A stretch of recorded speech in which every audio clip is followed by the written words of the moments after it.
Alright, Twitch fans and YouTube fans, good morning. It's Captain Nabs here with you once again for another installment of my adventures in a pilot's life. So thank you guys so much for tuning in today. It's been a long time since I've had a chance to really do a lot of streaming. I did quite a bit of streaming when the new Flight Simulator came out in very short order. Got quite a few streams out there. However, just due to ever-increasing work schedules and all sorts of other personal stuff getting done around the house as fall sets in, really has not been much time to set aside for a whole stream. So fortunately or unfortunately, I don't know which it is, but I had a chance encounter with a COVID positive person a couple of days ago, so I've been removed from all my work for 14 days of self-isolation. So what better way to spend some time at home than by enjoying The Sims? So it's not the ideal situation, but we're gonna make the most of it and get a stream or two done in the next week or so while we are not allowed to leave the house anyways. So, as you can see, we are sitting here in the Airbus A321 from Aerosoft in the Air Transat colors, because I still work for Air Transat after all this time. And for those of you that do not recognize the airport, we are still in La Belle Provence. We're in Montreal, and we're going to be doing a flight today from Montreal down to Punta Cana. So we've done Punta Cana before. I realized that. We did it last season. This time, however, we're doing it from Montreal, not Toronto. At the end of the day, it's going to look the same when we get there. It's a beautiful place to visit. As fall sets in, it would be nice to dream about visiting these kind of places. So we are going to head down there. We're going to finish this leg. Unfortunately, when you work for the airlines, eventually things do get repetitive. They may not be repetitive right from the start, depending on how many places you have in your network, but eventually they will get repetitive. You're going to end up going to the same airports when you work for an airline. So that's just what happens. We're going to continue to apply the friendly skies with Simbit World's Pilot's Life here. They have provided an excellent way of generating some fairly random schedules, and sometimes those random schedules will result in visiting the same airport. So let's go ahead. It's been probably about 6 months since we went there anyway, so let's go ahead and make the most of it, and let's have a nice long chat too once we get up to cruise today. So much has happened and so much to talk about since we really had a chance to sit here in a pilot's life and have these kind of discussions. So, as always, we are going to fly our flight today from the flight deck with the aid of my virtual first officer, that is FS2 crew. Come on down, you're the next contestant on The Price is Right. Let's go ahead and mute that because it's trying to translate everything I say as we go, but we are going to take advantage of FS2 Crew as always. I find it adds a great level of immersion in this software. So if you haven't tried it, I encourage you to give it a try. It's not the cheapest software in the world, considering you've already bought an airplane. You have to already buy an airplane for the FS2 Crew to work with. But if you already own the airplane, FS2 Crew does have pretty regular sales, so pick it up on sale. If you're not sure if it's something you're going to like, try it with your favorite airplane, see if you like it, or if not your favorite airplane, whatever airplanes are busiest. So the 737s, the Mad Dogs, the ones that need a lot of switch flipping. The 320, it's helpful, but it's not as helpful because there's not as many buttons to press before you get going. But airplanes where there are literally 30 or 40 or 50 buttons to press to get ready to fly, the FS2 Crew can take a whole lot of workload and add some pleasure back into flying. Not only that, but it's just more realistic to work with another crew member. So I like it from that perspective as well, that you can request somebody else to do things and they will do them. You are still kind of single pilot, but you have a limited helper who can do some basic tasks for you, which really does help in a lot of cases. So I think it's great software. If you haven't, give it a try on your favorite airplane. If you don't like it, then don't use it. But I think it's definitely worth it, and you can always give it a try on one airplane and see how it works. And hopefully through these videos, I've given you a good preview of what it works like. Anywho, so we've hopped in the flight deck. We're going to get ready to go here. Let's do this here. So we've got our config page here. I do have this set up correctly. We're not going to use the headset today because I want it to all come through the external device. We'll use the US crew, that's fine. External power, yes. Pushback required, yes. Tail, it doesn't matter because we're going to do it with GSX pushback. We do have ASDX gate departure and arrival, good. Hi there, Captain. How are you today? I am good. And you can't see it here because of the overlay, but when you are using FS2 Crew, you can turn on the option, and I almost always do have it on, to have in the corner where you normally have like your flight simulator status messages, you get it shows you what the voice detect has detected you saying, so you can see that it's detecting things correctly, that it's interpreting your voice correctly, and that it's going to react and activate the next action correctly. So it shows you what you've said, just so that you can verify that everything is correct.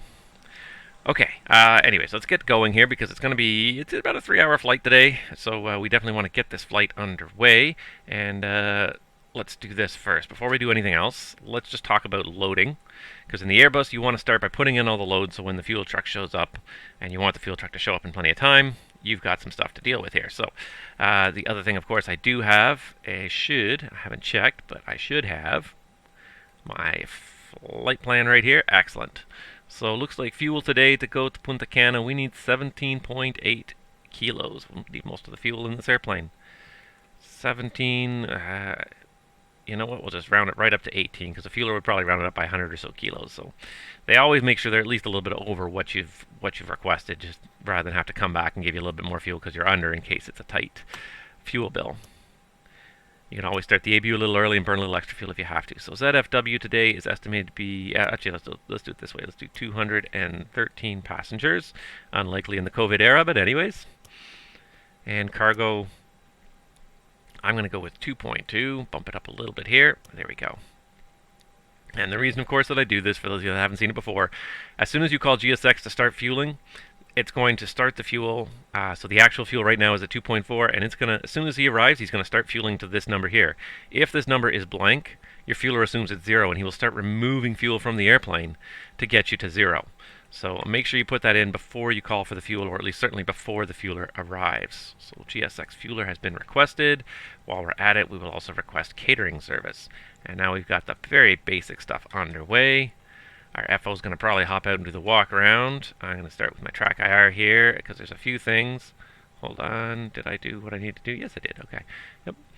There's a few things we need. So the FO powered up the airplane. Let's get the ADIRS on, or ADIRS. I don't know if you should abbreviate it ADIRS or if you should call it ADIRS. I like to abbreviate it as ADIRS. It's easier to say it with 2 syllables than with 5. And the basic premise of the Airbus is the dark flight deck. So any switch that is in a normal position should usually result in no light. So we have a couple of lights still on here. We'd have external power. That's not the normal condition for flight, so hence that's marked. Generator faults because the airplanes are not on. Pack faults because, again, the airplane is not on. We have emergency light fault, or at least the off light anyways. As soon as we arm it, the light goes out. So the whole idea is that if you see anything in the flight deck, something is not right. If everything is correct, you should see absolutely nothing at all in the flight deck. Okay, people turn off your electronic devices, and that's it, everything else. Now, one thing I will note, guys, I noted this in the last time I did an Aerosoft Airbus video. There were some glitches. There was an update that happened, and there were some glitches. I'm happy to say that there was another update over the summer that I never downloaded for a long time because I just never had a chance to fly the Airbus, but it did fix this glitch. There we go. So what it was doing before, for those of you that didn't watch the previous video, the horn would sound one single chime. It would go bing, and that would be it. It wouldn't repeat, and it's supposed to repeat. So somehow they had introduced a glitch in an update that removed that repeating. They fixed that. So they did an update fairly quickly after that and fixed that glitch. So I'm happy to see that was fixed. Turn that up a little bit so it's a little easier to see, I find. And yeah, I guess we will hop right into the FMS and get started on setting up this flight here. So how are we going to do this today? Let's bring up the FMS down here, and then as always, I'm going to do it with my, give me 1 second, because I can already see my tablet is churning through battery like crazy. Must be getting a little older, because I find it churns through the battery life quite quickly now.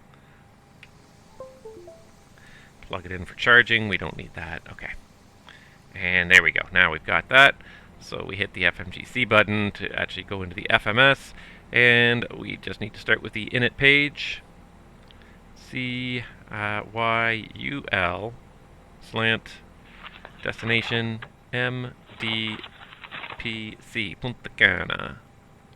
I could load that route right there, which I created and downloaded from SimBrief, but I'm not gonna.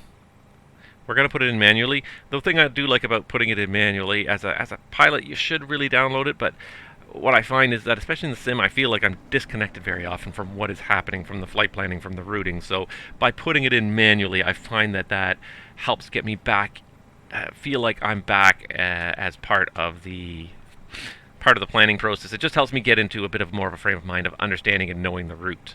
Especially because oftentimes I'm flying routes in the sim that I am not familiar with. The few routes that I fly in the real world, I am very familiar with. Now, you'll notice over here on the flight plan it says flight plan 320 till we get to ship, and then 330. I'll put 330 for now, because that eastbound turn is going to take place fairly early in the flight plan. If I can scroll through to the maps here. Okay, I'm out for the this is walk ship around. here, I think. Okay. This is ship over here, so we'll manually climb to 320 and then climb to 330 for the last part of our cruise there.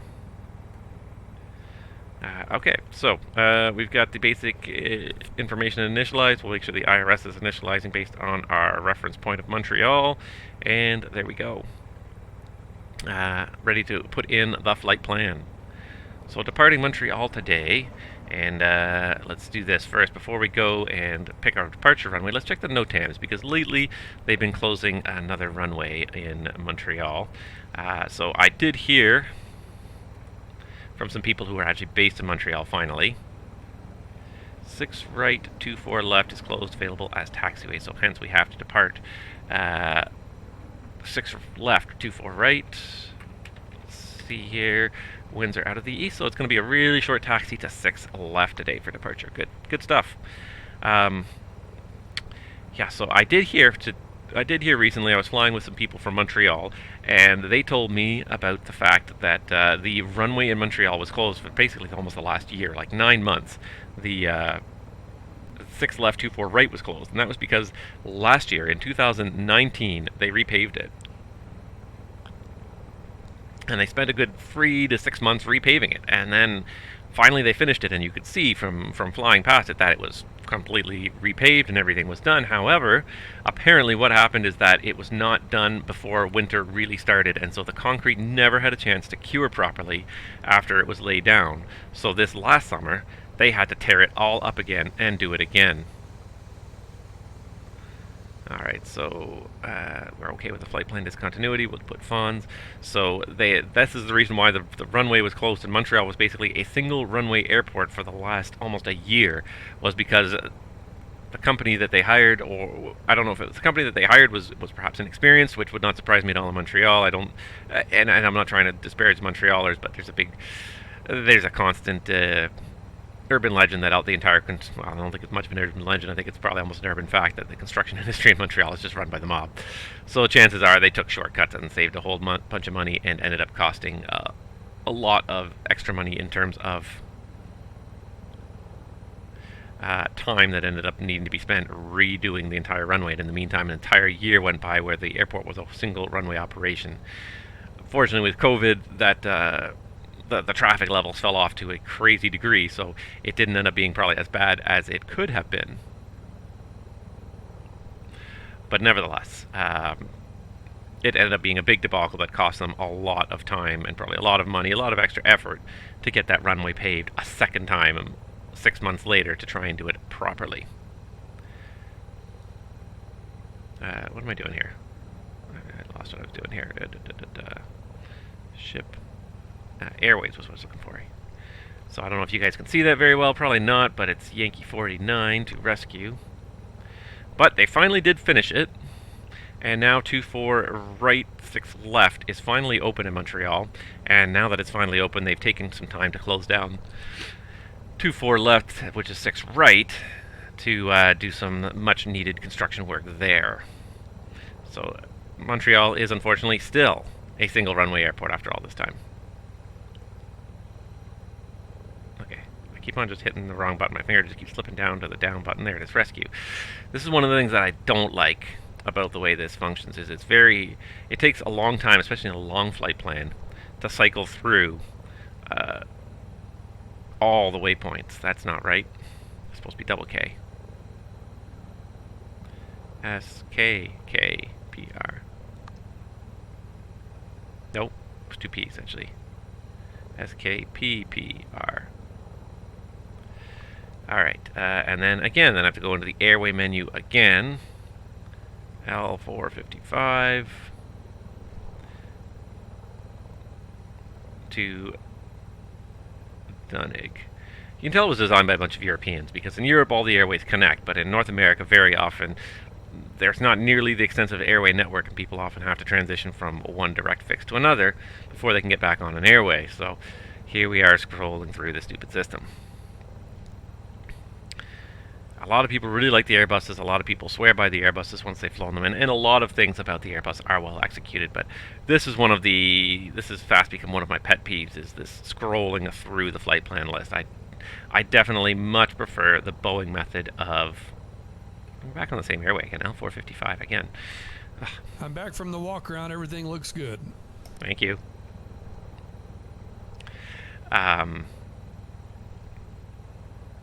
Scrolling through the flight plan. Just one of my biggest pet peeves with the way the Airbus EFB system flight plan pages are laid out. I find that is... This right here is probably one of the most frustrating aspects of the Airbus FMC, is trying to scroll through to your next waypoint. Oh my god. There's like 50 waypoints in my flight plan. Should have gone with the let's load it out of the, and there's another one, Whiskey 12, PNA, and that's it. Okay. Airways. Should have just loaded it through the ACAR system. And airlines prefer pilots to do it that way anyways, because that way the chances of an input error are reduced. And I agree with that philosophy in general. Hey, Captain. The agents want to start sending people out. Can we start boarding? Go for it. Yes. Okay, I'll let them know. So yeah, I find that... Yeah. Anywho. We'll have lots of time to set up the arrival into Punta Cana later, so we'll leave that for now. And since he called for boarding, I'm going to call GSX and tell them catering service was completed. Didn't even hear it or see it, but we'll request the boarding. Page 2 of the init page now is, so we need the ZFW. Again, we can bring up this load and fuel here. 70.4 by 26. 70.4 by 26. And block fuel, we are estimating to be at 18. And I don't know if you guys noticed that, but now all the loading buttons here are flashing green. That means that the action is happening. So you can see the fuel boarding is happening. If you look at this number, it's very slowly. The actual fuel on board is going up. And I just love the way GSX does integrate with Aerosoft to just slowly bring that fuel level up in a very realistic manner. Also, any second now, cargo and people are going to start increasing as... oh, I just have to do one thing here, which is hit enter there, as GSX has now triggered the boarding phase. And you can hear these people behind me. I hope that's not too loud for you guys. I don't think it is. I may just turn the volume down on my headset a little bit because I find it's a little loud. Anyway, you'll see these numbers start to go up any second now. Okay, so we got initialized and performance, and we're going to do a flap 1 takeoff today. 52, 53, 57, flex tempo 34. Alright, and there we go. The FMS is done. It's all inputted. I really need a better webcam. Unfortunately, it's not really on my list right now. There goes the people coming. I have other things, unfortunately, I have to worry about before our webcam, so just have to make do with this. This really does just one job in this anyways. Maybe if I wanted to get a better webcam, I might actually put myself on this stream as well, but for now, it's just the webcam. Hello. Okay, so let's see. We've done this, so I'm going to close this, I'm going to close this, and we're just going to do a few things here. First of all, let's just have a quick look at the vPilot window. The altimeter in Montreal today, 3014. First of all, change to inches of mercury, and then set this 3014. 3014, and that looks about right for 140 feet. 3014 set over there, and I'll have to set it on the backup as well. 3014 done. And in Montreal, the SID altitude is topped at 5,000. We'll do it in managed mode. There we go. Always managed mode. Auto thrust is armed. We don't want terrain. We want weather radar for the pilot flying. Landing gear lever should be down. Stupid thing. I don't see any ATC online on VATSIM today, so let's go ahead and get Unicom up there.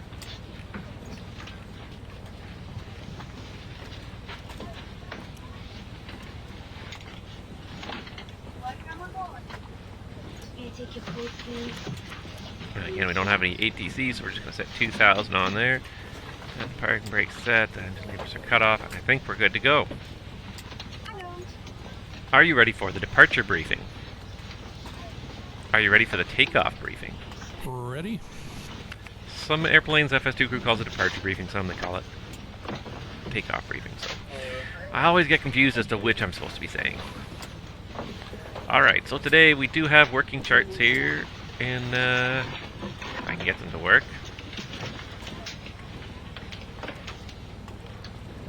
There we go.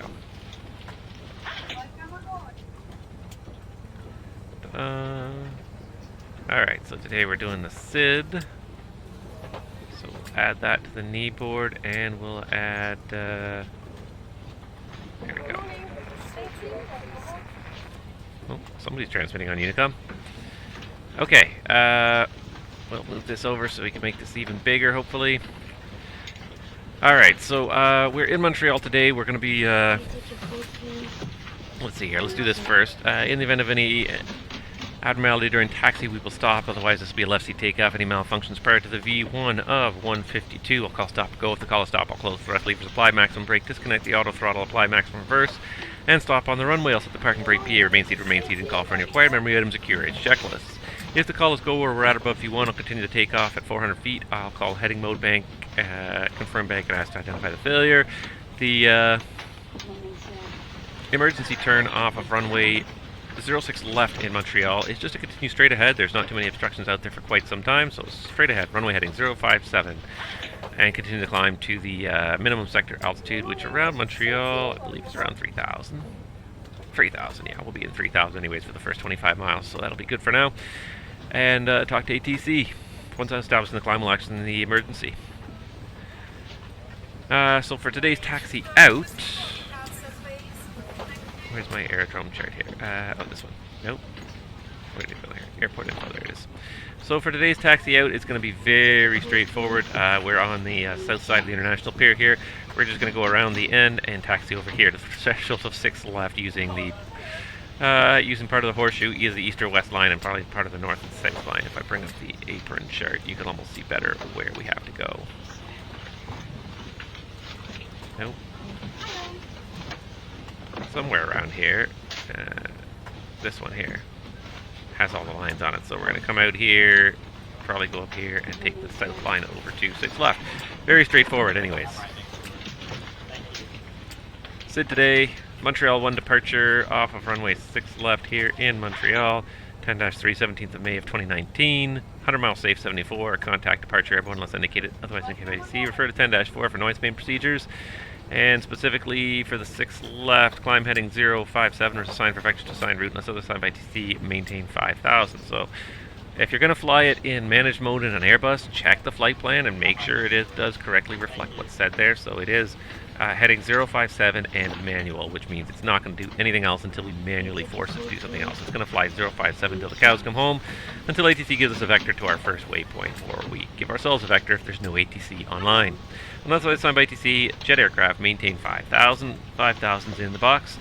And that's it. Terrain, there's not too much high terrain around Montreal. Weather is, it looks like a nice day here. It didn't look like too much bad weather en route at all today. And operational, no MELs, everything on the aircraft works. NOTAMs, we did talk about the NOTAMs. The runway that is closed is the biggest runway. I don't think there was anything else too much affecting the departure process. A couple of taxiway closures. I think they're mostly related to, Alpha Uniform. They're all related to that closed runway, really. 1028, 6 right, 24 left, approach procedures, that's it. So nothing much affecting departure. And noise abatement, you can look at the chart if you want. It says no turns below 3,000. I should be able to find it here. There it is, noise. You can always review it if you're unsure.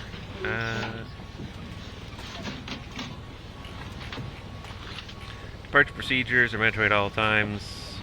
Turboprops and piston powered aircraft maximum rate of climb. Turbojets and turbofan aircraft noise abatement procedure 1 or 2 on assigned heading to 3,000 or maximum rate of climb. On assigned heading to 3,000 feet. MSL. So they just have to stay on the assigned heading to 3,000 feet.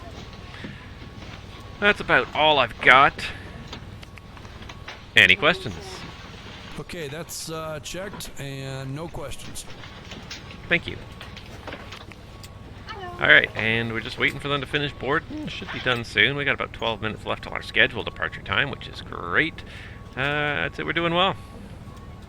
I think the rampies are almost done loading the bags. There goes the one baggage train, so they're done at the front. And then the back.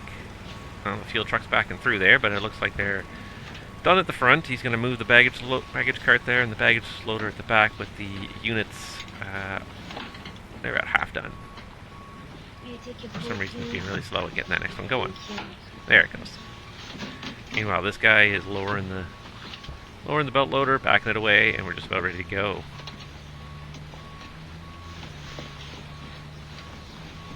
Man, it's been a while since I've done this. I'm just thinking about how long it's been since I streamed. And if you don't count my Microsoft Flight Simulator streams, it's probably been well over a month since my last Pilot's Live stream. But we're going to try and get 2 at least done this week. Maybe not this week. 2 done within the next week. Within the next 7 days. We'll try and get at least this one and the next one done. I just get caught up a little bit. I feel like I've fallen really far behind, and I really would like to start... Hi, Captain. The passenger boarding is complete, and I've got the load sheet here for you when you're ready. Thank you. Have a safe flight.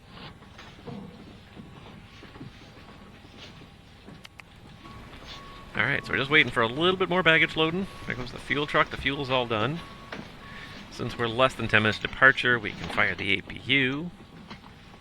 And get a few other things going here.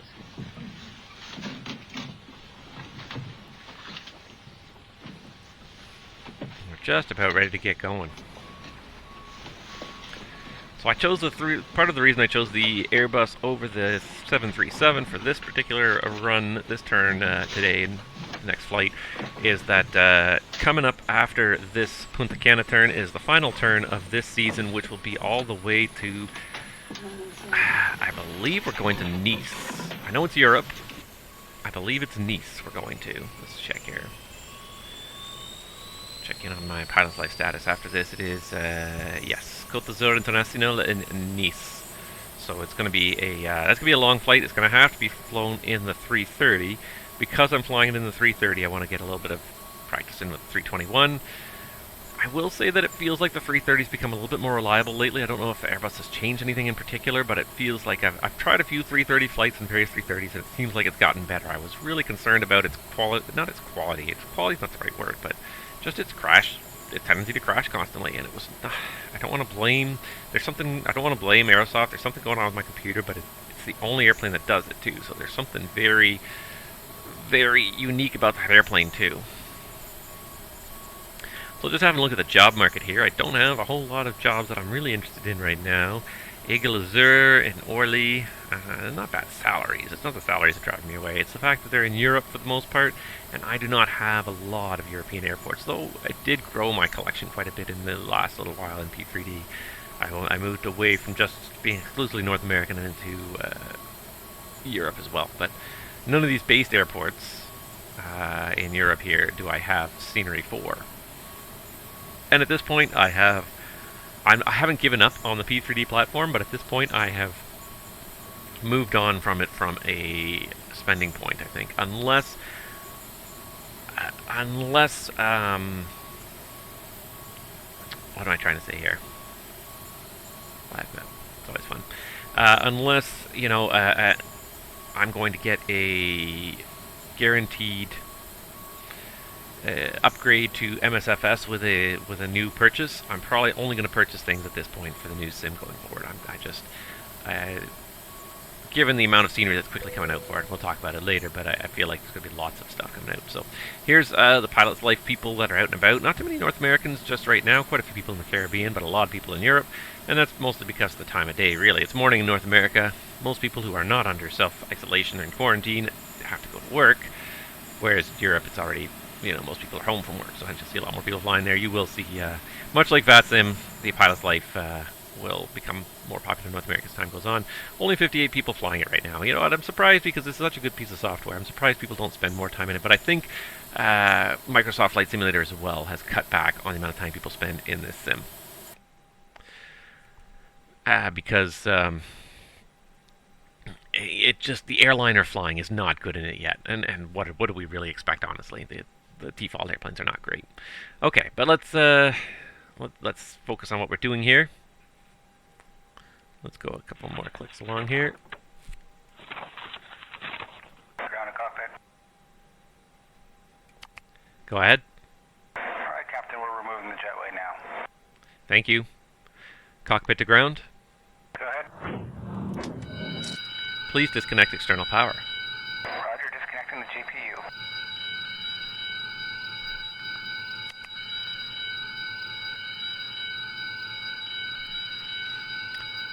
Alright, waiting to see all the cargo doors close. There we go. Everything's closed up. Nice. Before start checklist to the line. Before start checklist, down to the line. Cockpit prep. Let's get ready for pushback. Complete. Captain, the GPU is now disconnected. Completed. Gears, pins, and covers. Removed. Signs. On. ADIRS. Nav. Fuel quantity. 18 tons. All right, guys. Everyone's seated. We're all buttoned up and ready to go in the back. Takeoff data. Set. Paroref. Hello, Captain. We're ready for 3014 set. 3014.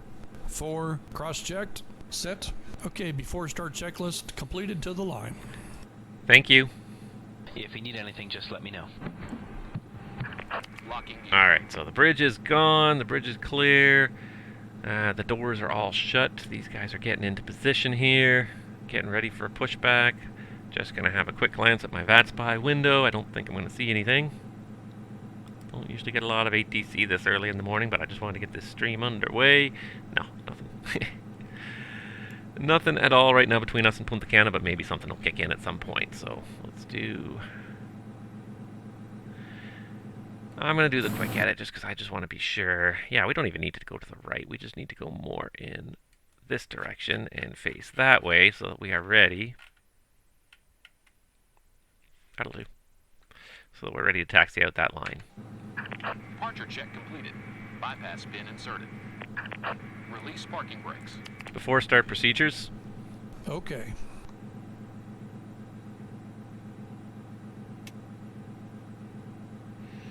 Big thing is get the beacon on. Before start checklist below the line. Before start checklist, below the line. Windows and doors. Closed. Closed. Beacon. On. Thrust levers. Idle. Parking brake. Release parking brakes. Why is that not?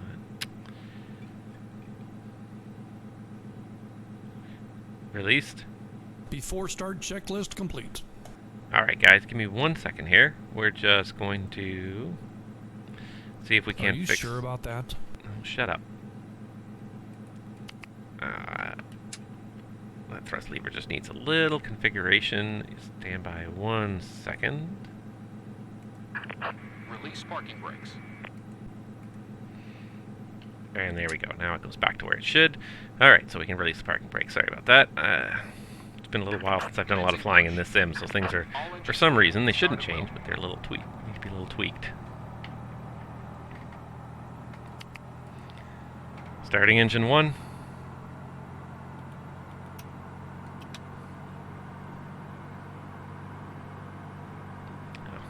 What do I always forget in the Airbus? I always forget to turn the AP bleed on. There it goes. Checked.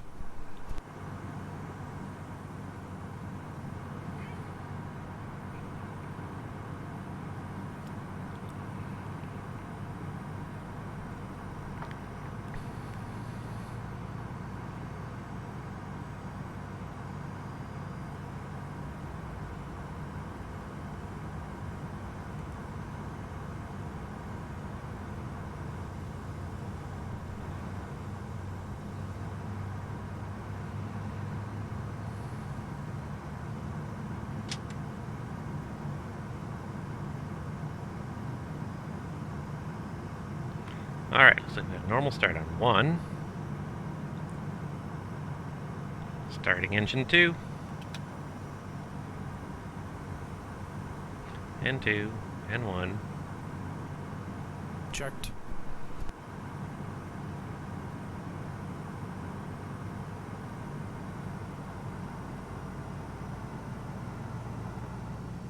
Set parking brakes. Waiting your confirmation for good engine start. Here's fuel flow, light off.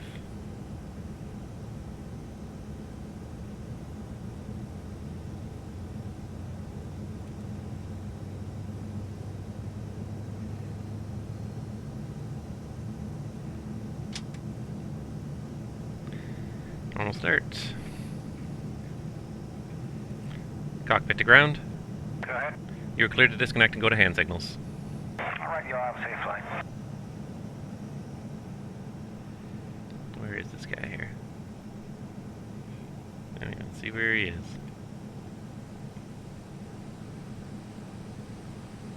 Well, wait a second, we'll see the tow bar. And the tug rolling away. Unlocking gear. Yeah, do it. You don't have to tell me, just do it. Just tell me when you're done. Disconnected. Bypass bin removed.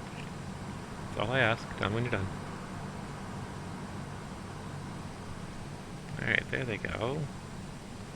I don't know where Buddy... I don't know where Buddy is. Where's Buddy?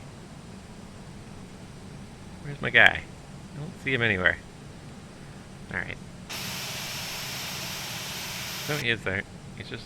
There he is. Yep, okay. There he is. He's walking away. So there goes the tug on the tow bar. Back to the gate.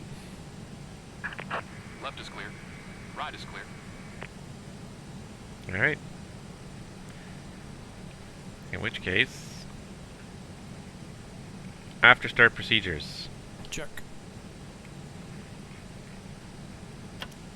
Flaps 1 plus F.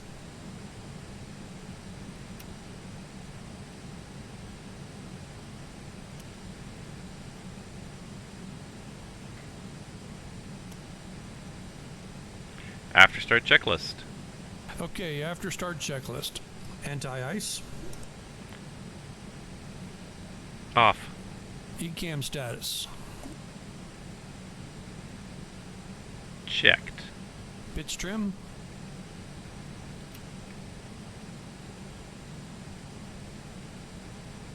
One upset. Rudder trim. 0. After start checklist complete. Flight control check. Ready? Elevators. Full up.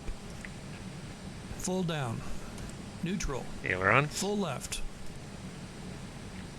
Full right. Neutral. Rudder. Full left. Full right. Neutral.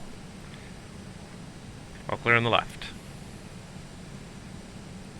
Clear on the left. Clear on the right.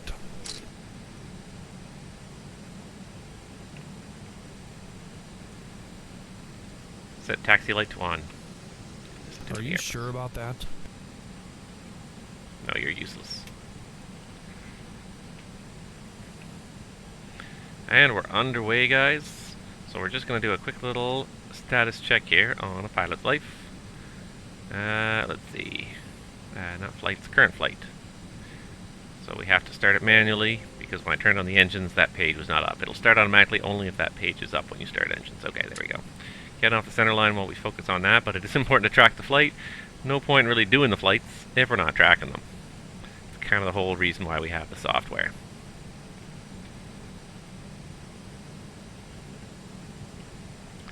quiet morning in Montreal, though, unfortunately. Nobody else around. And look at the trees, guys. The trees have turned yellow and red. Oh, it's that time of year already. Fall is upon us. And definitely, there have been some cold nights, but also some warm days. There have been some, I've already noticed, even in my own neighborhood, trees are already turning. Fall is already here. Unfortunately. It's going to be a long, cold winter, I think, with people spending a lot of time stuck indoors.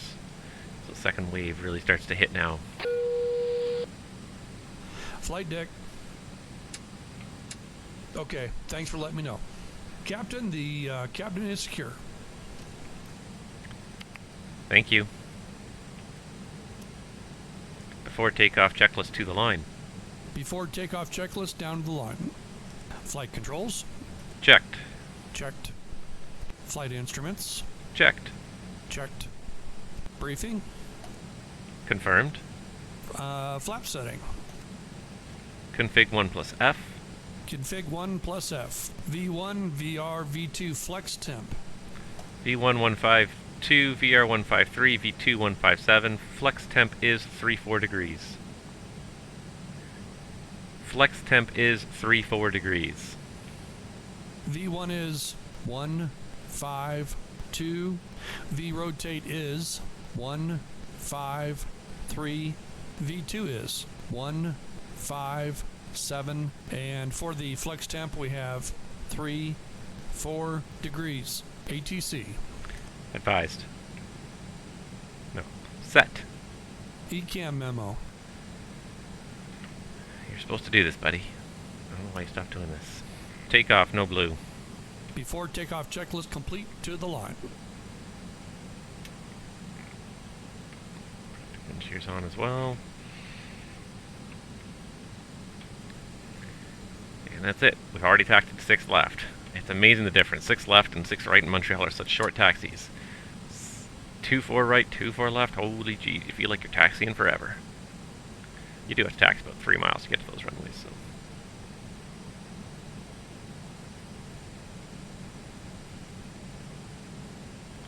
Alright, quick glance at my VATSPI over here. Positive. Standard cross-checked. There are a few people inbound, but hopefully nobody is on final yet. Montreal traffic, good morning. Transat 640 is on the ground at Montreal Trudeau, taking runway 06 left for departure Montreal 1 Bugsy next.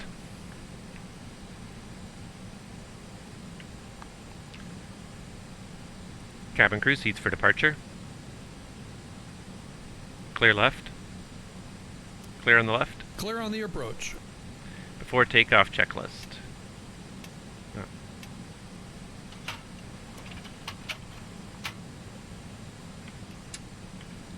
Before takeoff checklist below the line. Before takeoff checklist below the line. Cabin crew. Advised. TCAS. TARA. Engine mode selector. Norm. PAX. On. Okay, before takeoff checklist is complete. Camera. Takeoff. Check.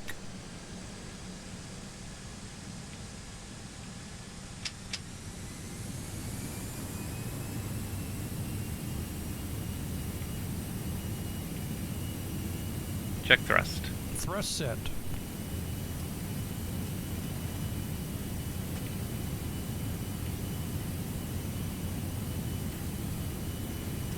.100 knots. Checked.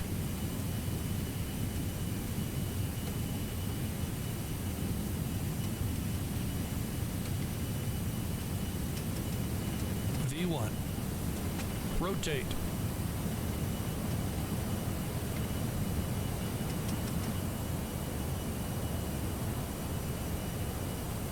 Positive rate. Gear up. Gear up. Nav. Heading. Checked. Checked.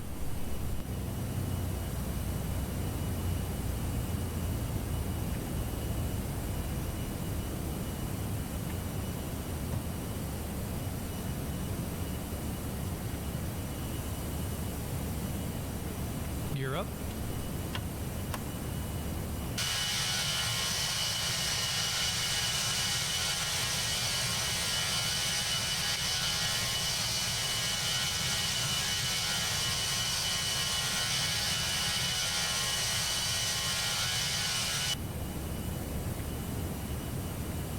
Just thought I'd enjoy that gratuitous external shot for a minute there.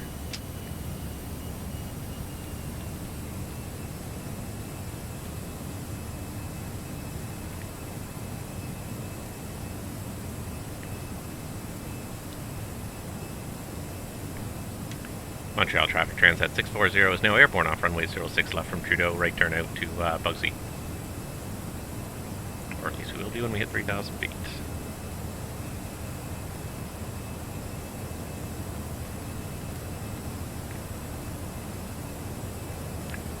And the joystick is very sensitive in roll, but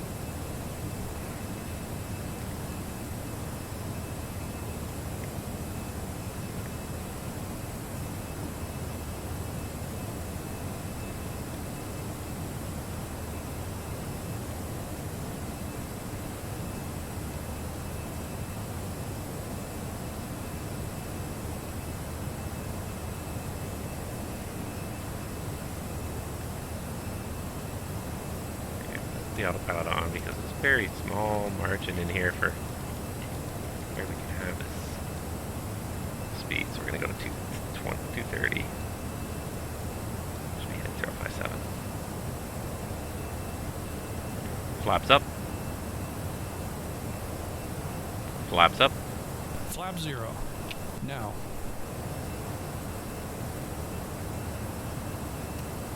Back to manage speed. And now we can go direct to... We almost always skip Ponds. We almost always go to Bugsy.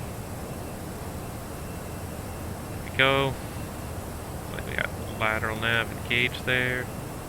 Perfect. We're going to climb the rest of the way. Up to 320. And manage climb. After takeoff checklist. After takeoff checklist, down the line. Landing gear. Up. Flaps. Retracted. Packs. On. After takeoff checklist completed, to the line. Checked.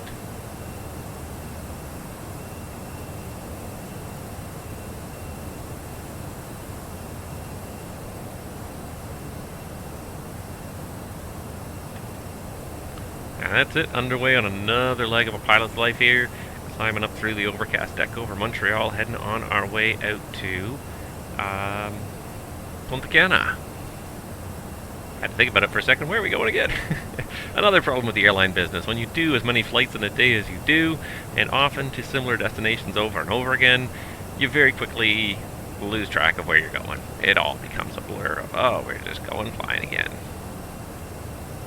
And I don't mean that in a bad way. I still enjoy flying a lot, but it just, when you do it so many times, you can easily forget where you've been and why you're, and where you've been, where you're going, just because you just get lost in the sea of constantly going places, especially when you're doing multiple legs a day. But even here, I mean, I'm only doing one leg today, and I still have lost track of where I was going for a second there. I had to think about it.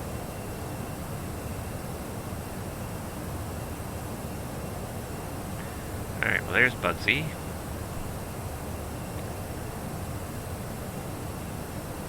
Take a left turn after Bugsy southbound for a little bit before we turn out over the ocean over New York and then south over the ocean to get to our destination.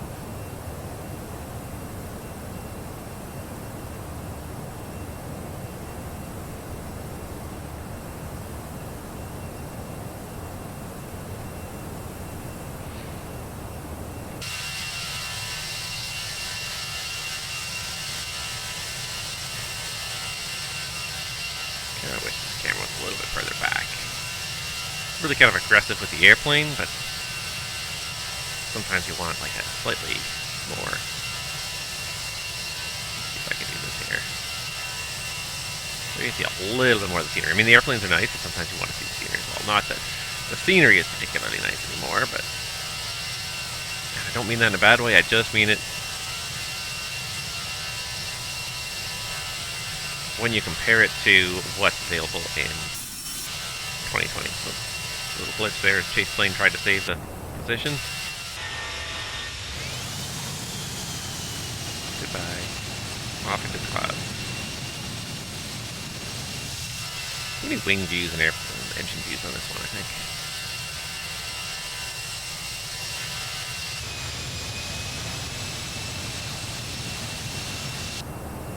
10,000? Yeah, there's 10,000. Alright, so the lights are off. He's got all the lights off. We're going to hold off on the seatbelts till we get above the rest of this junk here. And so we'll put on the weather radar just to see if there's anything out there. Should be on already. Plus 1.3 degrees. Not nothing much.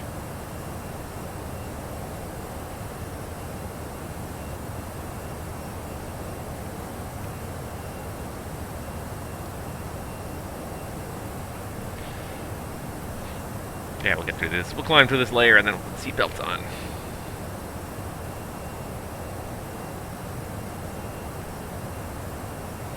Everything seems to be going okay here. Let's have a little look at our bottom line then above 10,000 feet. Punta Cana showing 1820 UTC with 3.1 in the tanks. Not really correct. It can't be correct. 4 hours from now? Wow, it's a long flight to Punta Cana today. I thought it's closer to 3. Where's my flight plan? Yeah, airtime 3:58. No, it's a good one today. Okay. Not a whole lot of extra fuel when we get there either. We need to have about 2.9, and we got about 3.1. We got very little extra fuel today. I thought we carried some extra fuel with us, but apparently we did not. Somehow. Supposed to have almost 800 kilos of extra fuel. Maybe as we get into the winds. I don't think we imported any winds, so I think that's that might be the part of the problem. I don't even... Can I put in winds along the way? Yes, I can, I think.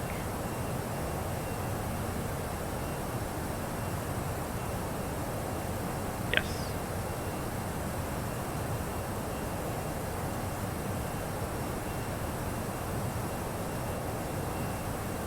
There we go. I knew there was a way to do it. I forgot how to do it. Shows you how long it's been since I've done this.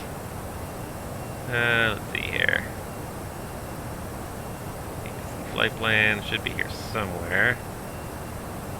Winds for each point. There we go. Let's get some accurate winds. Maybe we can cut a little bit of time off this and get a little bit of fuel back in the tanks. Because I can't believe it's going to be such a long flight. I thought it was about 3 hours, not 4.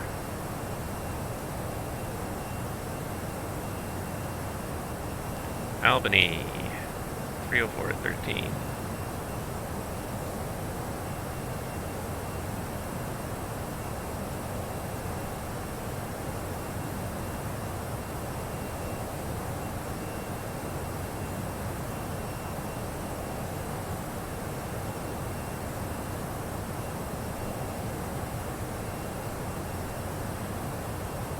What's that?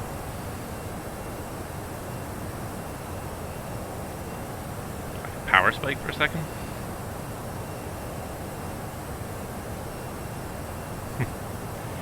That was a little odd. Okay, 304 at 13. Can we get this wind in there, please? Can we not do it while we're climbing? No, we can only do it while we're cruising. Okay, fine. First winds we can get in are at Skipper.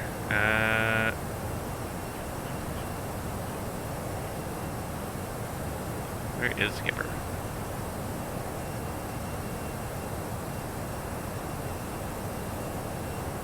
It's going to be a long time to get to Skipper. Okay, 264.56.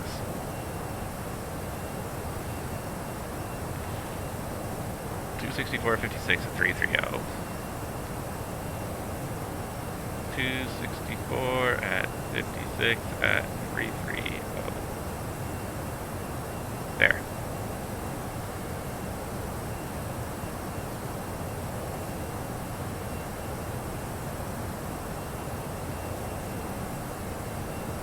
There's no way to get to the next fix.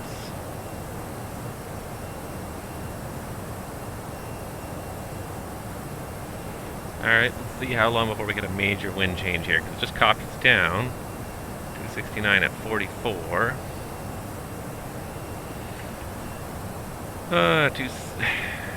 Come on, track IR. Work with me here.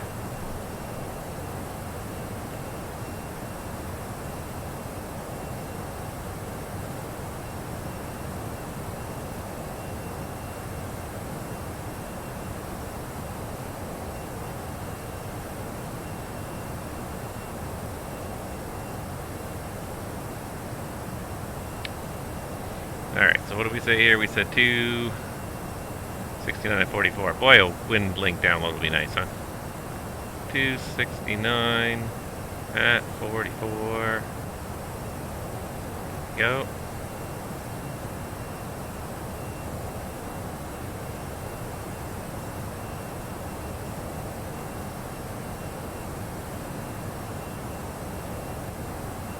Oh, we can do it. Tasney. 287 at 33. We're losing 10 knots at each waypoint here. That's good.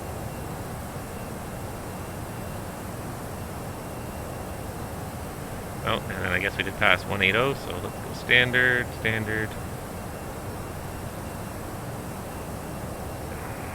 After takeoff checklist below the line. After takeoff checklist below the line. Aero-ref. Standard set.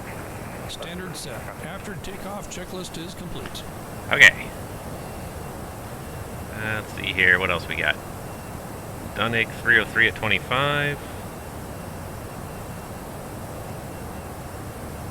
303 at 25. And then after that, 322 at 17.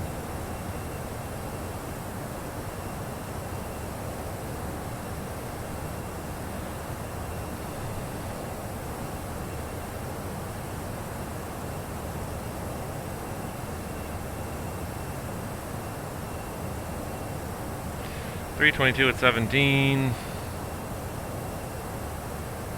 359 at 13 at the ETOPS, Bezra 359 at 13, Bezra 359 at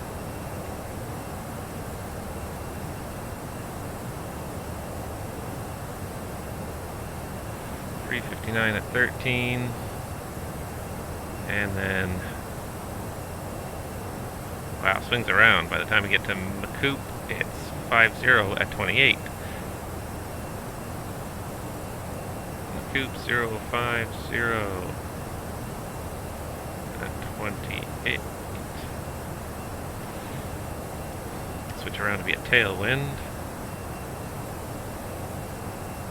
That's not much of a difference there. At McCore, Kinch 142 at 4.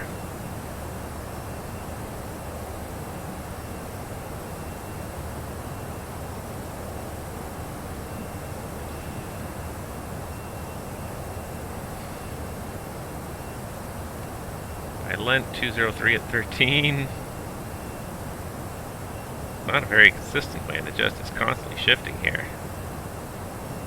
By leaps and bounds with every waypoint.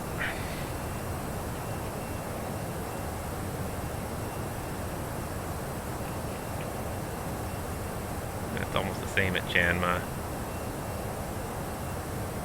Katok is in the descent. Okay, so we won't worry about that too much, but alright, so we got those in there. Did that make much of a difference at the bottom line? Still saying 23. 3.4. They got us a little bit of fuel back in the tanks, a little bit more, 300. So maybe what we can do is let's use up some of that fuel because we don't always want this to take forever. So let's bump this up to 75 cost index. And what does that give me for a bottom line then? Saved us 3 minutes. Used up the extra 200 kilos. Alright, that's a reasonable compromise to get us there in a reasonable time frame. In the real world, who cares about a couple of minutes at the end of the day, but I just want to get the stream done before it gets too late. Not that I don't enjoy doing it, but by the time you get into hour 4 and 5, you kind of yearn for it to end. Those transatlantic ones that I did on the previous month were quite epic, and I'm looking forward to doing them again. In a way, as long as the airplane gets me there. The only thing that makes me apprehensive about doing these long ones is, will the airplane get me there? Because boy, she's been a bit of a pain to get there, to say the least. She's climbing like a dog too. Full bus, almost full tank of gas. She does not want to climb. Just past Bugsy now. We're kind of southbound. We're still on a bit of a southwesterly heading. Eventually we get to 330.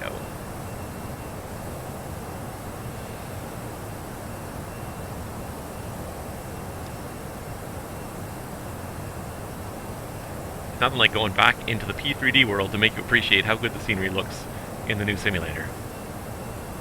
And the clouds don't look a lot better in the new simulator. They look different. They've attacked the problem of generating realistic clouds differently.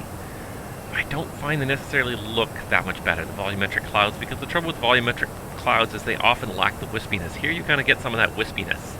You get weird things kind of popping in and out because of the way they generate the clouds here, but you get the wispiness from ActiveSky, from the clouds.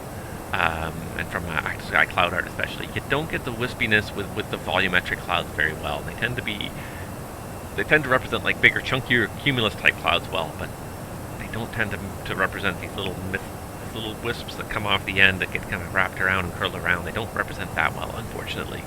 And that's a bit of a shame because they do so many things well in the simulator, and they tried to do it. And clouds are a hard thing to represent. They really are. They look solid, but they're not even close to being really solid, and trying to fly through them and have it look realistic when you're flying through them, not an easy thing to do without using up like an immense amount of processor power. Transparent objects or semi-transparent objects are always gross users of processor power, GPU power in any kind of environment, in any simulation. So not an easy thing to create a cloud system that is reasonable on performance while still being realistic. Something to aspire to, and I think we're going to give Rex and ActiveSky certainly a lot of credit that their products are going to be needed in the new simulator as much as they were needed in the old simulator. The new simulator, it's a great starting point, it's a great base, but there's lots of things still to improve upon. These clouds, I think these clouds still almost look better in the old sim. There's parts of it that don't, and it tends to be a little bit less, I don't know, they tend to be kind of still a little bit patchy. But at certain perspectives, and from up close, you get that nice kind of, like I said, the wispiness, for lack of a better thing, where the clouds really kind of feather out to some very light edges. And that's one thing I've noticed is missing in the new sim, is that the volumetric clouds generally kind of take somewhat realistic shapes, but they have boundaries that are just entirely too well defined. And clouds do not work that way. Clouds are constantly changing dynamic atmosphere where the saturation point in the atmosphere is being reached and then being moved away from again, and so the clouds constantly are appearing and disappearing. Even like a steady, stable looking cloud is often made up of different regions where moving in different directions, where water is sometimes condensing, sometimes evaporating. The clouds are appearing and disappearing, but it happens so continuously along regional boundaries that the clouds look like they're solid and steady, when in fact there's constantly water vapor passing in and out of the cloud regions.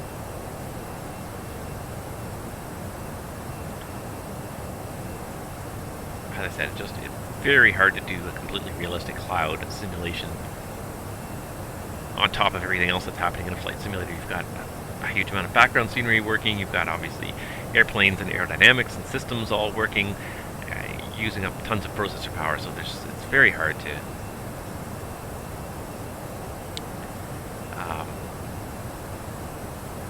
to sort of balance that and make it look as realistic as you can without punishing the performance on the computer too much. And therein lies the continual challenge.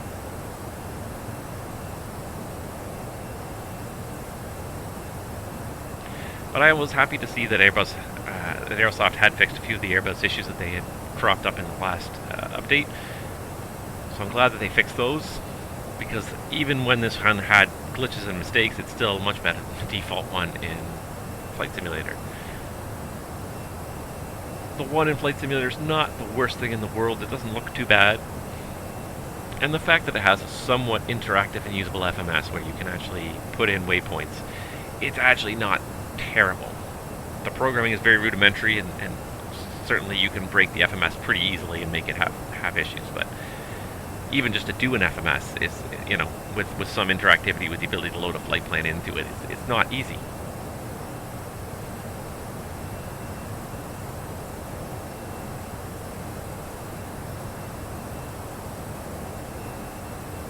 I'm just thinking for a second here. I don't think I ever switched. I think this is probably still being listed under Flight Simulator, isn't it? Because I don't think I ever changed. Stream info. Oh, no, it did automatically detect the fact that it is P3D. Oh, good. Good, good, good.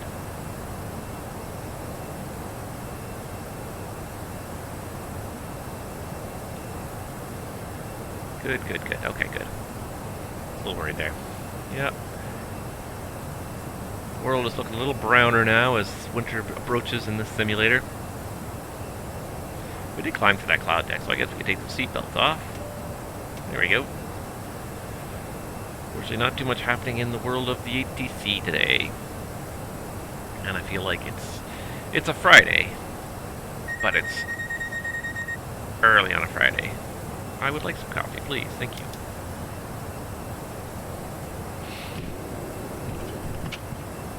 I like that. Drink for you, Captain. Here you are.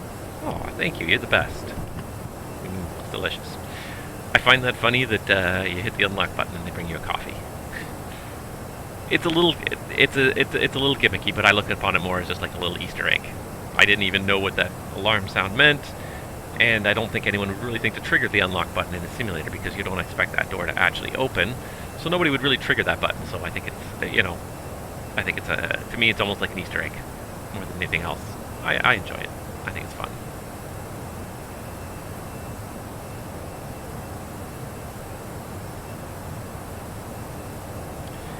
Long, slow climb to cruise when we're doing 330 knots with a fully loaded bus. Mach decimal 80 pretty much. Still has not, the top climb point still has not even scrolled onto my screen here.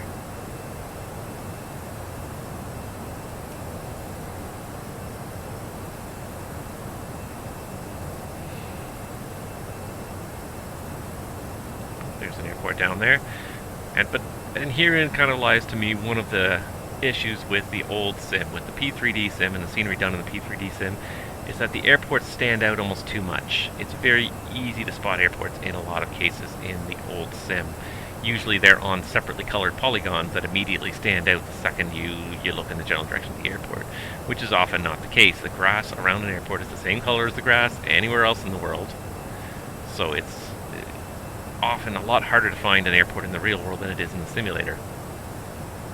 And that's one that, again, Microsoft Flight Simulator has done an excellent job. The toned coloring of the satellite scenery is so much more consistent along such a large area that airports are much more subtle and much more hard to find. You really have to work to find them. You have to really know what you're looking for, know where you're looking. I find myself using Sky Vector much more now than I ever did before, because I'm constantly checking, especially if I'm doing a VFR flight, which a lot of the flights in the Flight Simulator are, you're really trying to follow along all the landmarks and, the towns, the roads, the rivers, the lakes, trying to spot exactly where that airport is before you actually fall over it.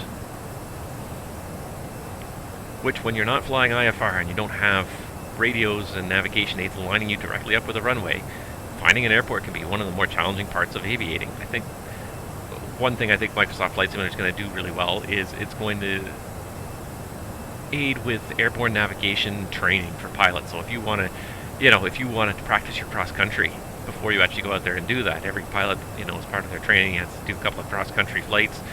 They're not particularly long necessarily, but they have to be a few miles. I forget what the criteria is, but I think that for the private, it has to be like there's a long and a short. They have to be like 60 or 80 miles between airports or something like that. I forget exactly what the criteria is. And then for the commercial, it's even longer. You have to do like a 300-mile flight in one direction. And what a great way that new sim will be to practice looking for those airports, those landmarks that you're actually trying to find, because they all exist in the new simulator. Everything is there because it's all satellite data. Of course, you end up with some odd things once in a while. It's pretty good overall, but every once in a while, you end up with a seam in the satellite data where two tiles of satellite data that are adjacent to each other were taken at very different times, so they have very different colorations and a very distinctive line between them. Maybe one was taken in the middle of summer and one was taken in like the late fall, or just different, even different lighting levels. So every once in a while you'll come up against a seam, but for the most part the seams are very uncommon. You don't notice the seams very often. I will absolutely grant Flight Simulator this. They are out there, and if you start looking for them, you will find them eventually. But for the most part, many of the seams are blended in so well that you'll never find them. You get the occasional one, especially kind of in more remote areas where people are not flying around as much, I think. But you will find them occasionally. But for the most part, they've done an excellent job stitching together satellite images that were taken at various different times and putting them together into very realistic packages.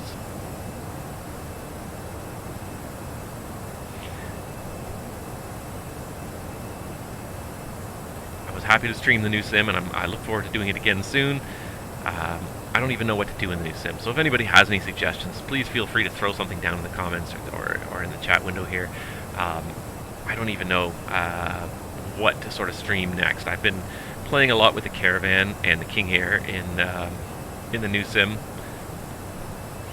I really have not played with the other airliners too much. The Dreamliner is a foreign animal to me. I know the Quality Wings had a Dreamliner in P3D. It was on my list of airplanes I would like to try, but I never got around to it. It's been a long time now, but I've never gotten around to it. And now I probably won't in the old simulator because I'll probably wait for something of good quality to come out in the new simulator. So I'm very unfamiliar with the Dreamliner, so I might go and play with that just to have some fun, take that on a flight somewhere. But I do find that the flying the airliners in Flight Simulator 2020 is frustrating because they're so poorly executed in so many ways. Not only is the avionics package is poorly simulated, but the handling is very poorly simulated, I find, as well. They fly like just giant bricks. They really have no aerodynamic qualities to them. You just bring the thrust levers up and the plane goes faster pretty much no matter which direction you're pointing it.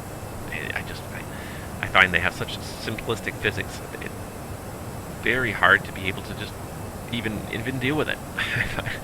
I don't want to sound like an elitist or a snob, but I appreciate a well-designed airplane, a high-level systems depth where things come together. This Aerosoft Airbus has not got the best systems depth in the world. Most of the buttons do work, and they are sort of linked together in the way they're intended to work, which is good. Like, it forces you to do things in the correct order, but in terms of failures, you certainly don't get a realistic simulation of failures in the Aerosoft Airbus, and that's a bit of a shame because I do like that aspect as well. I have had failures in the past, and I've dealt with them. Actually, it's funny, I just did a flight in the 330 from North America to Europe. Let me think. I think I was doing Washington Dulles to Barcelona. And as I often do, when I'm just flying for fun, especially these long-haul flights, in this case, I started up late in the evening, went to bed, got up in the morning with the intention of landing it. Woke up in the morning, came down to the computer, and instead of being paused at top of descent, which I expected it to be given the length of the flight, I found it over some sort of... Checked. I found that I was just flying over a green, hilly landscape that I couldn't even recognize, and I had a quick look at the navigation display, and there was nothing on it. And I was just trying to figure out what was going on here, what happened. And so what had happened is that at some point very early in the flight, the airplane had reverted from lateral mode to heading mode.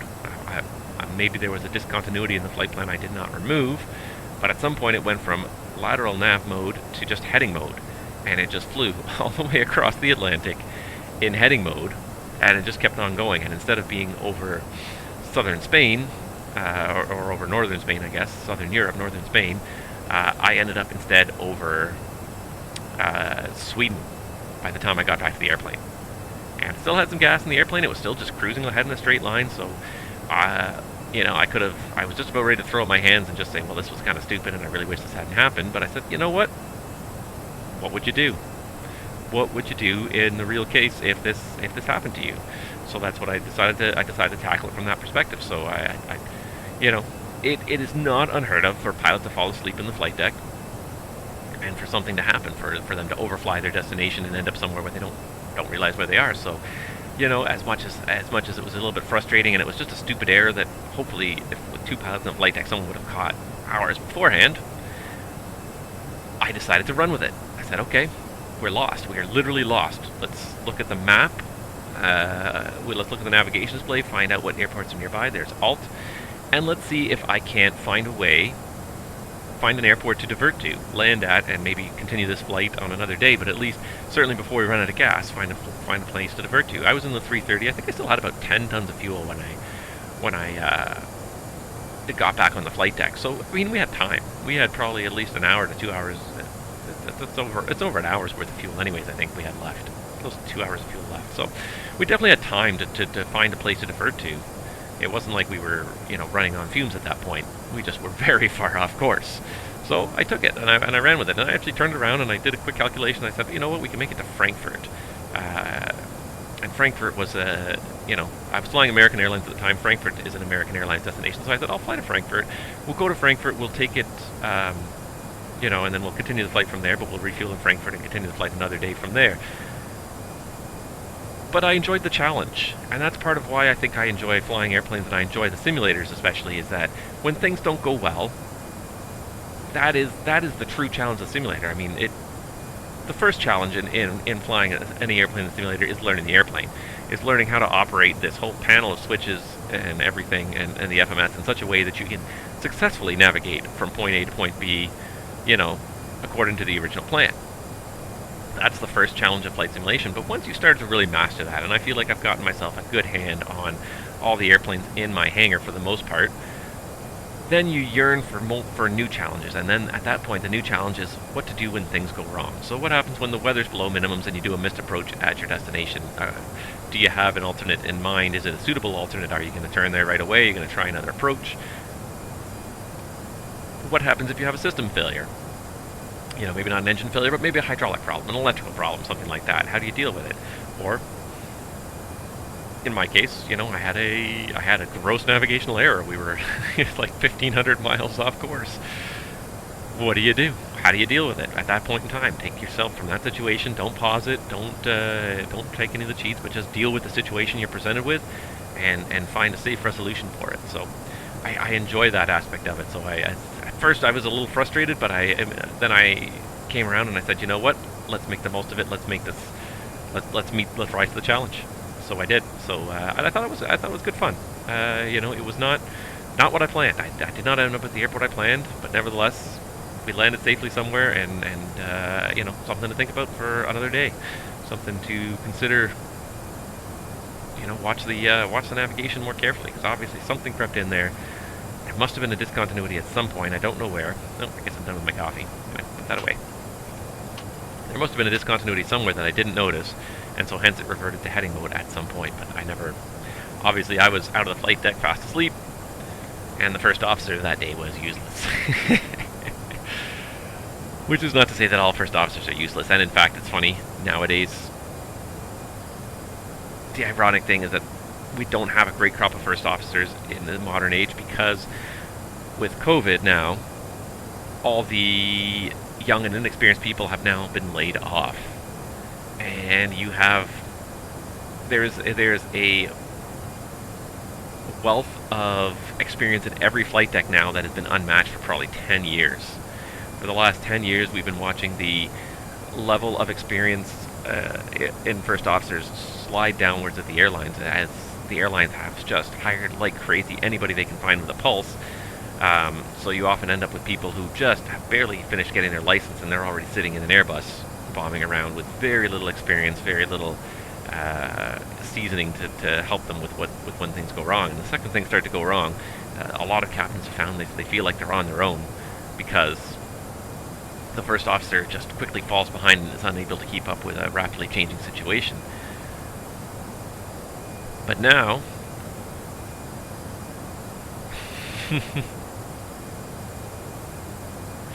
it was definitely that FO Rob that didn't notice that we were that far off course. Yes. We'll blame him, but we should really blame the captain too. Shouldn't have left the FO on the flight deck for 8 hours unattended. Oh, mercy. But it's funny now, because now in the outside world there is such a wealth of experience on every flight deck. But the funny thing is that so many of the people who are sitting in the right seat, so many people sitting in the right seats were captains for so long, they're not good FOs. They're very used to being captains. They're very used to being decisive decision makers. They're very used to sitting in the left seat and making those kind of decisions. And you end up with an odd thing when you end up with two captains flying next to each other, in that both of them both tend to assume that the other captain is minding the ship carefully. And oftentimes, you just find that when you have two captains flying with each other, they tend to let their guard down a little bit more. If you're flying with an FO that you know is inexperienced as a captain, you keep your guard way up there. You're watching them constantly to make sure they know what they're doing, that they're on everything, they're doing everything that they're supposed to do. When you're a captain and you're flying with someone who in the right seat who you know is a well-qualified, experienced captain, you tend to let your guard down a little bit. You tend not to watch them quite as closely as you would with an inexperienced FO. You assume they know what they're doing. You tend not to question their judgment as much because they have had years to hone their judgment. They were captains of their own, so they've built up that judgment over the years. Whereas the captains who are often playing the role of FO take on the role of FO, and they just tend to sort of slack off is not the right word, but also relax a little bit because they're not the captain, because they're not the one that's wholly responsible for the flight, everything that happens in the flight. They tend to relax a little bit and say, okay, I'm not really responsible for what happens in the flight from the hierarchy chain of command perspective, so I'm just going to do my thing, but I'm not going to worry too much about the whole outcome of the flight. So you end up with both people often letting their guard down a little bit more than you do with the more traditional role of a very experienced captain with usually a very inexperienced first officer. That's been the constant problem for the last little while. The other thing you also end up with a lot of captains in the right seat is people who have not operated the right seat for a long time, or in some cases at all in their particular aircraft. Some people are hired as captains on their airliners and have then been demoted to first officers, and they've never experienced being a first officer on that particular aircraft type. So certain procedures, flows, things that have to happen. One of the most common things oftentimes that happens is the FO is usually on the ground, is responsible for operating all the lights because the captain is often busy taxiing in a lot of airplanes. So the FO is the one who's responsible for triggering all the lights, turning the strobes on and off when you're crossing runway. And one thing that you'll see a lot these days is a lot of people taxi around with the strobes still on because the captain will turn them on and then forget to turn them off again after they've crossed the runway. And it's silly, and no, it shouldn't be happening, but it's just it's inevitable when you end up with people who are downgraded to a position of less responsibility, and they're used to having a lot of responsibility, so they relax almost too much with that downgraded responsibility. But it's not just true in the aviation world, or in the flight deck. Anyways, it's true everywhere. You certainly notice it everywhere in aviation. At all the airports, the ramp guys that are left working that haven't been laid off are all the super senior guys who are, again, have a lot of trust in each other, but let down their guard a little bit because they think they're experienced. Even ATC has been a little bit noticeably more distracted lately. The fact that there's not a continuous stream of airplanes to manage all the time in most areas means that these guys are often, and I hate to, the word is not checking out, but they're not as heavily into the situation that's going on in front of them because there's just not as much traffic. It's not as stimulating, and they're not constantly scanning, so they tend to relax as well. And so they often will miss things, will fall a little bit behind. The biggest place you kind of notice it is with ground controllers failing to hand you off to like the next position, failing to hand you off to the tower and the ramp because they were so used to that before. They were working so hard that they were constantly watching everything that was going on, and they would be trying to hand people off as soon as they had the opportunity to be scanning around constantly. But because they know there's only 2 airplanes taxiing around the airport right now, they tend not to be as aggressively watching the situation, and as a result they're not usually as prompt to hand you off to the next controller because they're not watching the situation as intently as they would if there was a lot of potential conflicts. I don't think that the safety net margins have been reduced in aviation, but it's just the issues are very different when you end up with a very experienced set of people who are constantly who are finding themselves underworked, understimulated at this point, as opposed to people who are more inexperienced. You'll find that with more inexperienced people, they tend to be more focused on the task at hand because it's a foreign task to them. They need to focus more. Whereas when you have a lot of experienced people around, they don't focus as well as they should. And I think you'll find this is true in lots of different industries. As you become more experienced, you tend to lose your ability to focus because things become so routine. You can handle things routinely without thinking too much about it. I'm just curious what's going on with this thing, because I feel like there's a lot of stuttering and pausing going on in this simulator right now. So what is using up my bandwidth right now? Yeah, P3D is using most of it. I just find that there's periodic stutters as I'm scrolling around the flight deck. No, maybe not. Maybe I stop now. So Toolkit Pro is one of those big stutter causers, I think, because it is a big user of my resources, but Sierra 15 Papa, I'll be departing from 3-4. people talking on guard. Oh, Boston Center's online. Ha! Turn around and Boston Center's online. No, it's not. Is it or not?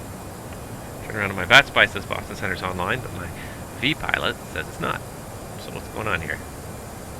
He was on for 31 minutes, never asked me to call him. Surprising. I guess he saw I was just about to leave his airspace, maybe. Still, surprising.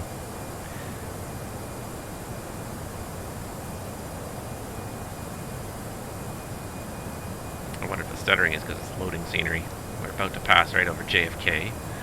So loading that FS Dream Team JFK will take a few stutters out of the scenery, no doubt.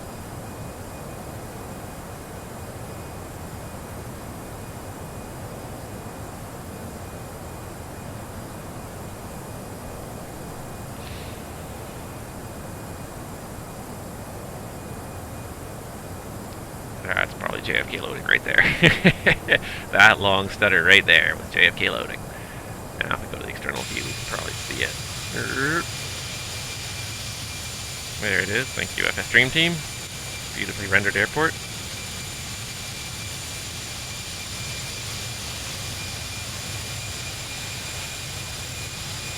And we're doing our turn as we pass over the JFK VOR. Manhattan, Central Park. But don't you love how the streets, the grid of streets in Manhattan does not line up with Central Park, which is obviously not the case. Fixed in the new sim, of course.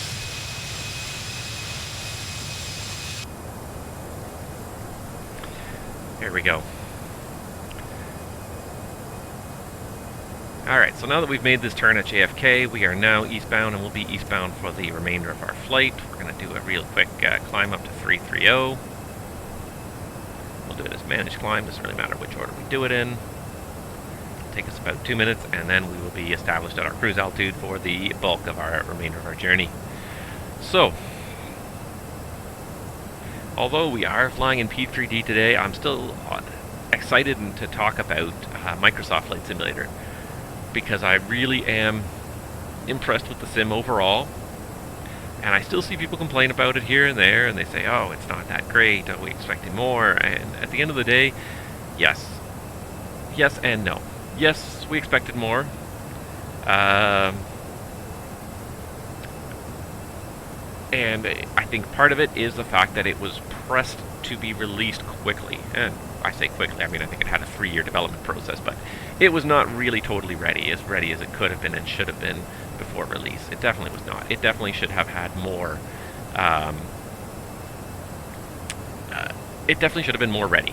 There was definitely more to be done in terms of improving the scenery algorithms, improving the aircraft, improving the user interface, which I still find very clunky, and I think that they need to really work on that.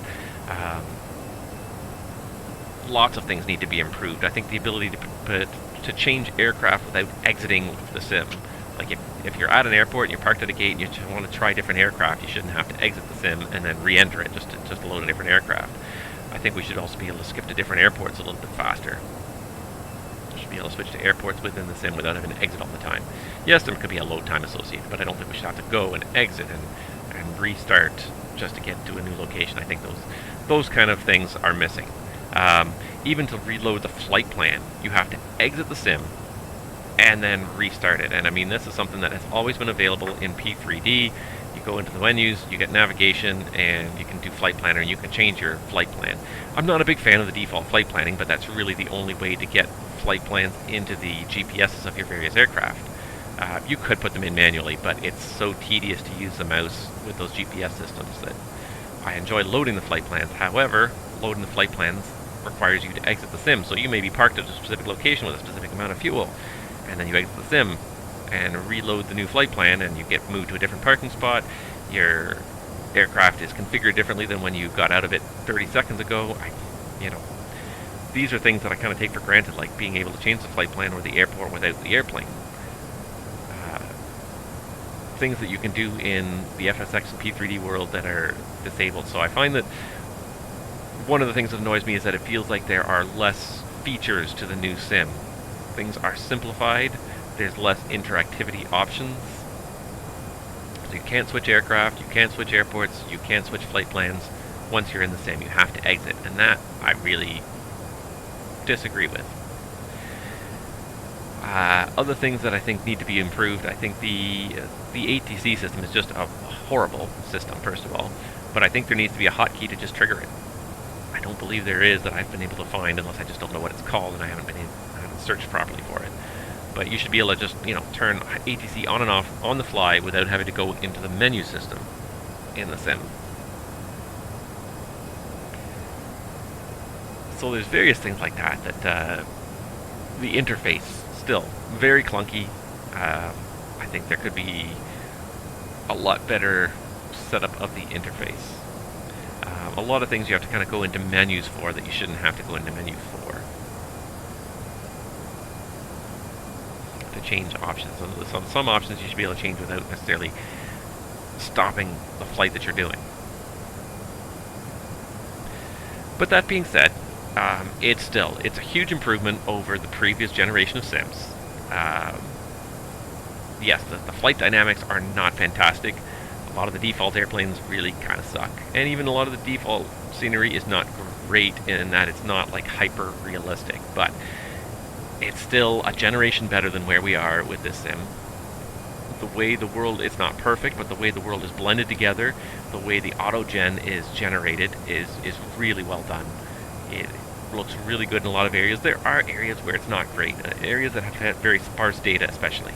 It hasn't turned out great. But overall, the overall effect is fantastic. It's not perfect. It's not perfect. You're not going to be able to create 100% realistic reproduction of the planet Earth. The amount of information needed to store that, we don't have enough storage space on the entire internet to store a total copy of planet Earth down to like a couple centimeter scale that is available with the somewhat simplified scenery we have in the sim. At the end of the day, every airplane out there is a compromise. And the same thing with the simulator. Every airplane out there is a compromise between trying to get as much payload as possible into the airplanes while making the engines as small and fuel efficient as possible, trying to make the airplane as efficient as possible. So there's always, whenever you're designing an airplane, there's always tons of compromises. You need to know what you're trying to achieve and do your best to minimize the compromises, but there will be compromises, take retractable gear as an example. You can have fixed gear. It generates a lot more drag, but it's also a lot lighter because you don't need as much machinery to run retractable gear. It's much more reliable, so you don't have as many failures, so you don't have to have backup systems. But if you have retractable gear, then you have a lot less drag, but you've got to have a whole bunch more systems in the airplane. You've got to have some kind of system to lift and drop the gear, hydraulic, electric, and a whole bunch of mechanisms associated with that. So, you need to increase the design complexity as well and maintenance complexity. So maybe on a personal airplane, retractable gear is just not feasible, whereas on an airliner where you have a more regular maintenance schedule, retractable gear it makes more sense. But that's the kind of compromise you need to reach in aviation. Retractable gear is not, it has its own penalties in terms of having to create space within the airplane to retract that gear, so that space is taken away from fuel and cargo. And again, like I said, mechanisms and power systems to power it, that adds a lot of extra weight. You think about how much the hydraulic system weighs and these giant hydraulic pumps versus just a straight up strut. A lot heavier. That's why most small airplanes, especially where the drag is not intense, you won't have retractable gear because it's not worth the extra penalty of having extra weight in the airplane. But everything about an airplane's design is usually a compromise between various competing factors. You know, you want to put a lot of people in the airplane, but the wider you make the airplane, the more drag you get. So you gotta sort of compromise and try and have it be as narrow as possible while still letting lots of people into it. The same is true of any simulator, any flight simulator. Any flight simulator is going to be a compromise between wanting to be realistic. You want to have the most realistic sim you can with airplanes that respond realistically and fly through a realistic environment, but there's a limit to what people's computers can handle. Everybody, you know, different people have different computers, but there is a limit to how much information can be stored and processed by these computers. If you want to make a very realistic flight simulator that flies one route with one type of aircraft, you could do it a lot more realistic than probably even Microsoft Flight Simulator does it, because you could focus on just making that one scenery super realistic, making that one airplane super realistic. But if you want to have the whole world at your fingertips to explore, to be able to fly through, that's a phenomenal amount of information we're going to need to simplify to some degree. We're not going to define every single wave on the ocean. Instead, we're going to say this whole area is oceans, and it's going to be one consistent color with waves across it, and then we're going to generate the waves as a separate algorithm. You know, we could store literally every single building on the planet as a set of coordinates, but it's going to take up a huge amount of data. Ask Microsoft. I think they said there's 2 petabytes of data just for scenery stored on their central servers that you don't have on your computer, because your computer cannot carry. Nobody's computer can carry 2 petabytes of data. Nobody has a computer with that much storage space. So it's a compromise. We're going to put a small limited amount of data, and we're going to put the better data on our servers and send you what you want when you want it. But even then, that's still a compromise. There's still, you know, the buildings are still simplifications, oftentimes generic buildings, because there's just only so much space available to store information in it. It's a lot of information. So I really take issue with the people who complain about the sim. Like, you look out the window in the sim, and it's a generation better than the existing generation. The amount of data that they're trying to handle and be able to allow people to explore from an infinite variety of directions, it's just a phenomenal amount of data. So it's not perfect. The sim is not perfect, and I will absolutely agree that it's not perfect, but I think it's a very good start, and it's a very reasonable compromise in terms of reaching a new level of realism while still keeping the performance and information storage reasonable. Every building's not modeled perfectly, but when you take off from an airport, the general feeling that there's enough buildings out there. I mean, they're not modeled perfectly, but there's so many buildings out there. You're not studying each building in painstaking detail. You're flying past them. But as you fly past them, you get that sensation of flight. There's enough buildings around you that when you lift off the ground, you feel them fall away from you in a realistic way. You catch them out of your corner of your eye falling away in a realistic way. You fly over a neighborhood that you recognize, and the shapes of the buildings are correct. The streets are all oriented correctly, which is much better than the previous versions, where every grid of street was perfectly north, south, east, west. And most towns are not perfectly north, south, east, west. They usually started off around one main street that started the town, and everything is a grid from that street. But seldom is it perfectly north, south, east, west. While the new sim has captured that very well. The streets are oriented correctly. The buildings are oriented to those streets because they're oriented to their actual buildings in the real world. So it's not perfect, and you get down there, and yes, okay, you see roads are a little bit sometimes unrealistic. Sometimes the way the cars are driving down the road doesn't look particularly good. They float just above the road or something like that. So there is room for improvement. There absolutely is, and I wish that they had taken a little bit longer time to maybe improve some of these things that don't come across totally well. But I'm still happy to have this new sim to fly through. I spent the last month flying through Japan, ferrying an airplane in the FS Economy World home, and I've enjoyed it immensely. Cruising along at 10 or 11,000 feet over the Japanese landscape and visiting places I've never been to, and being able to pick these airports out. And okay, the buildings are not perfectly realistic, but the scenery was beautiful. The mountains everywhere, just absolutely gorgeous. And the fact that I could visit so many of these airports, and they were generic buildings, but the layouts were reasonably realistic. There's enough buildings and trees around to make it feel very realistic. I have really enjoyed it. It was a great exploration, and this was before they even announced, and they just announced, now that I've finally made it out of Japan on my ferry flights, that they're going to be doing an overhaul of Japan to make it much more realistic. So wish I'd known that was coming. I would have waited a month or two to do this ferry flight.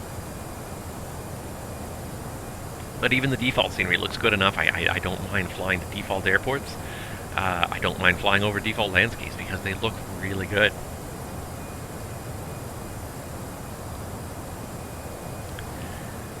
The biggest drawback, I think, and actually before I even get to the biggest drawback, the other thing is that, much like FSX, Microsoft Flight Simulator is just a base now that generations of developers are now going to start improving upon and giving you the option of upgrading any one particular airport that you like. So if there's an airport that you're familiar with, that you like to visit a lot, there's going to be tons of developers out there working on these things and putting out new airports with much more realistic scenery than the default allows. And even the one thing that disappointed me more than anything, I think, about the new sim, and surprised me, I think, was the fact that they're supposedly hyped up, detailed airports that were supposed to be really accurate renditions. Most of them are not particularly well done and not particularly detailed. There are P3D versions of those airports that are more detailed than what Asobo put together. And again, default scenery, but they promoted these particular airports as being really good default scenery, as being like, well, you won't even need to buy an add-on to these airports. I thought, oh, Denver's on that list, and then I heard Flightbeam was releasing Denver shortly thereafter, and I thought to myself, they're not gonna make much money because Microsoft's already done it. Those certain airports that these developers have been focusing on, they're not gonna make much money off them because Microsoft's already done a really good version, or Asobo's really already done a really good version. Well, that was not the case. Yes, they do have custom models, but they're still, rather than just generic models, they do have customized models for these airports, but they're still so basic that they're barely even worth talking about. And I do have a bit of the buyer's remorse in going with the deluxe version of Flight Simulator, because I don't think that the extra airports were worth it. I thought that they would be, but I don't think they were worth the extra money at the end of the day. And if anyone has not already purchased Flight Simulator, I would look at it this way. Don't look at the airports you want, look at the airplanes you want, and let that determine which version you buy. Because the airports are not worth the extra money. So unless the collection of default airplanes that the later versions of the deluxe and the premium version allow, if those are airplanes that you really want and that you feel like you have to have in your sim, okay, then it might be worth it. But don't spend that extra money for the airports, because the airports, I'm sorry, but though that was probably the biggest disappointment, because they hyped up these really well done airports that they featured airports or whatever they called them, that were not that well done, and that disappointed me. But that being said, I have to say that the developers have really stepped up already. The third-party developers have stepped up already. It's been basically just over a month. It's been about 5-6 weeks since the new sim released, and the amount of stuff that has already been released, the number of airports and the amount of scenery that has already been released in this new sim is really gratifying, satisfying. Good to see that a lot of developers were in early, were working on updating their products to go into the new sim early on. Really good to see that, because there's been frankly a phenomenal collection of airports already published, and I'm also very happy to see that pretty much, I think, almost all the big names from the FSX P3D days have obviously come out in support of the new sim, and most of them have released at least one airport for the new sim, even if it's just sort of a preview airport. That's just, even some of them like Aerosoft and Derzwiecki have released free airports just because they developed kind of a minor airport just to practice using tools in the new sim and working out all the kinks on a smaller airport, and then release those ones for free. I'm happy to see, but even through that, that these developers are supporting this new platform, that there's going to be a ton of airports coming out over the next couple of years to support these airports, as I think a lot of developers will work on porting existing versions, and if not existing versions, existing information. Because I'll be honest, I've never developed an airport, but it strikes me as probably one of the you know, certainly the first step and one of the biggest steps in airport development is gathering information about the airport you want to develop. You want to do, you want to do Denver as an example. Well, first thing you're going to need to do is you're going to need to go to Denver. You're going to need to photograph everything and start taking measurements and all sorts of things to really get a huge collection of information that you can then use to start developing things, start developing realistically shaped buildings, ground textures, put it all together into a package. But you need that initial information. So even if you're starting a new airport from the ground up, if you already have that pack of information, you already have a leg up. So if you've already built this airport before, even if you start completely from the ground up, rebuilding it for the new simulator, the fact that you already have the base information to work with is already a big step in the right direction. So you've already sort of done the first step. The first step is already done, and you can already move into step 2 of modeling and texturing and everything. So I think the first thing you'll see is a lot of developers will bring their existing airports that they have over to the new sim before they start really developing a lot of new material, which is fine, because I will have to say that the coverings in the P3D world were extensive. Most of the major airports around the world really were covered. There were very few major airports that were missing, and even tons of minor airports that were in great quality, great shape in that sim. So I'm just happy to see so many good developers are obviously interested in and working on the new sim. You've got Flightbeam has already released Denver, FS Dream Team's released Chicago, Fly Tampa's released Copenhagen, I believe, and they're working on another one that already escapes me. And most of these developers they're working on Flightbeam. I think also they released Portland again. Orbex has already released, Innsbruck and London City pretty much at launch. Trying to think what other developers. The one that I think, from a European perspective, the one that's missing right now that probably needs them, that I believe is supporting the new sim but just hasn't come out with it. Obviously, Aerosoft is porting products over. JustSim has published a ton of very nice European airports and has not yet released anything in the new sim, but I'm sure they're working towards it. I'm sure they're not sitting on their laurels, but it was nice to see Fly Tampa had been very quiet for a very long time. They hadn't really said anything about supporting the new sim, and then very quickly, I think 2 weeks or something thereafter, the sim dropped. They dropped their Copenhagen, and that was good to see. I feel for the developers that don't want to say too much ahead of time, because you don't want to build up expectations on projects that are only half done, that you're not sure if they're going to reach the end goal. But nevertheless, it is nice to say, like, yes, we're working towards it. We're examining the sim. We're working on it. We haven't reached a point where we can announce anything more than just we're working on stuff. But even just to say you're working on stuff, to me, is great. I can accept that as a, I have not done scenery development, so I don't know how much effort goes into it, but you can tell that a lot of effort goes into a lot of these airports. So a lot of these developers are relentless nitpickers, probably themselves, as they try to outdo themselves constantly with higher and higher levels of detail, and try to make sure that every airport they have out there meets their own personal standards.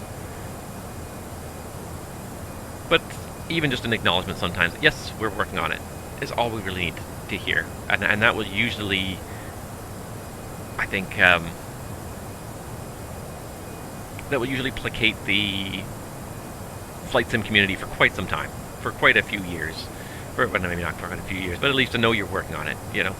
We understand this is a new simulator. It's a very new experience for everybody. You really don't know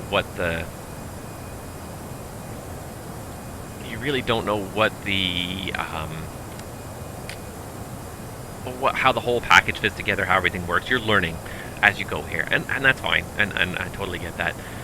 But it's just nice to acknowledge that, yes, we like the simulator platform, we're working on it, and that's all you ever really need to say. And at least for me, certainly, I'll accept that as okay, you're working on it.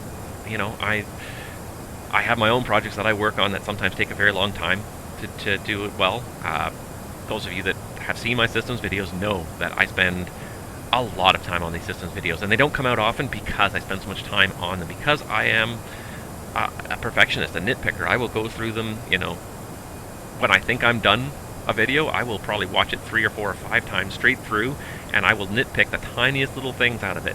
Oh, you know, that sentence fades out just a little bit too soon, or you know, that text is not quite right, or it's not quite oriented correctly, it's not quite in the right location, and I will go through and I will find mistakes and I will nitpick it for, you know, and when I think I'm done the video, it usually is another week of nitpicking before I finally release it. So I'm happy to, you know, let you guys take your time to get the good products out there.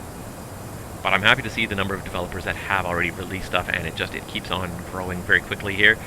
I haven't spent too much yet in the new sim because I'm waiting to see what airplanes come out first, I think. Before I sort of start rebuilding my scenery collection in the new simulator, I want to see what airplanes come out first. And I will say one other thing too, to all these scenery developers out there, kudos on the pricing. It seems that for most of the scenery out there, the price point in the new simulator has been lowered, and I think this was a general direction given by Microsoft. I think maybe the scenery developers have all done this independently, but it feels like this was a general a given from Microsoft was, guys, we need to just lower the price of scenery a little bit, because I feel like it's getting a little bit out of hand for some people, and you'll probably sell, especially because this product, Microsoft Flight Simulator, has really been targeted at a very wide audience. You'll sell a lot more copies if you're a little bit cheaper than keeping it a little bit more expensive. So it seems like on average the price of scenery is about a third less than it was before. In some cases, some developers have dropped it even more, but it seems like we're generally about a third cheaper than we were in the previous FSX iterations. Now, again, a lot of the scenery, we're reusing some of the information that was used before. We're reusing photographs and measurements and all that kind of information from before, so there's not quite as much time needed to develop these airports as there was in the past, though there will be quite a bit of time. But I think that developers also have seen the wisdom of selling to more people at a slightly slower price point, because with software, you know, software, I've talked about this before in my streams, but software is a hard thing to price. It really is, because there's no material that goes into making each copy of your software. Once you've developed an airport, you can sell as many copies as you want at zero cost, but you have to, of course, overcome the development cost. The development cost is fixed. And this is the problem. Like with a lot of products, you know, you go to you start a factory and you make widgets.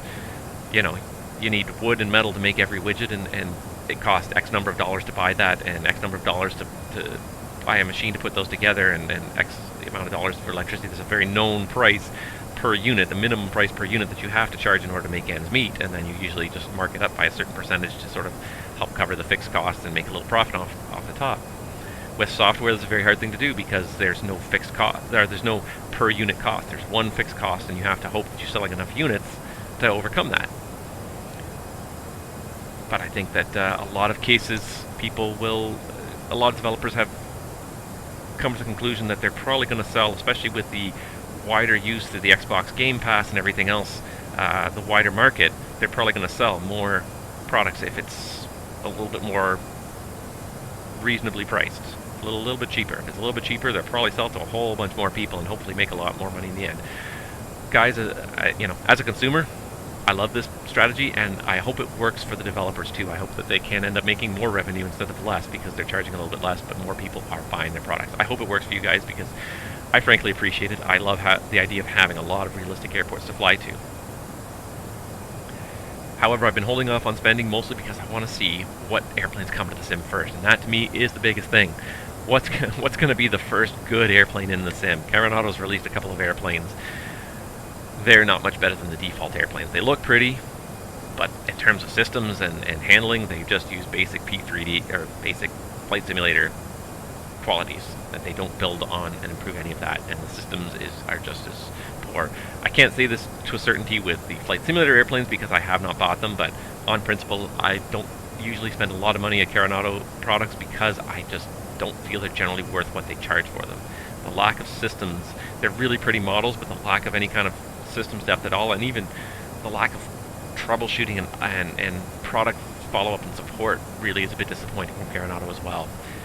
There will be aircraft that will have glaring things, simple things that should be fixed, like comm and nav radios where the buttons don't even work properly, and simple things that should be caught in the beta testing that don't get caught. So, their beta testing process is way too. It's way too ineffective, I guess is the best way to say it. And that frustrates me because they don't charge a small amount. They charge, a good $30 to $40 per airplane.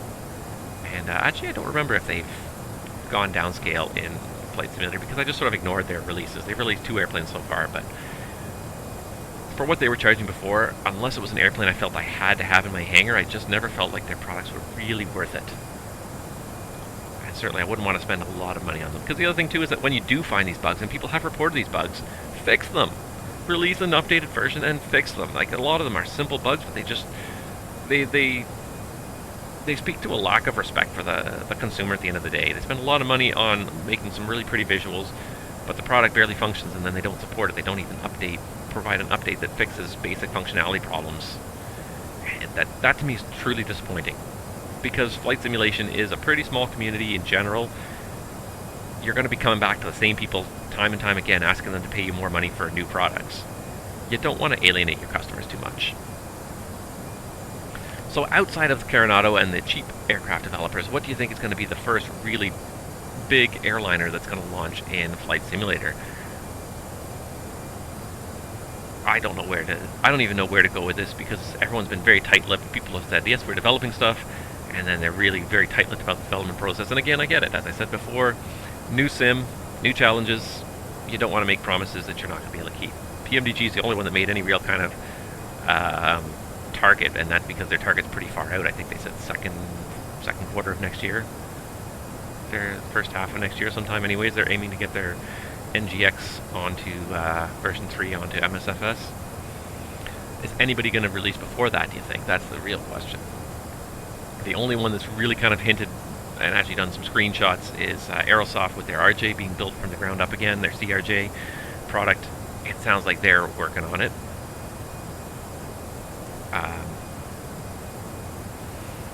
I don't know. I don't know if they're going to be first to market, but it definitely sounds like they are well in development.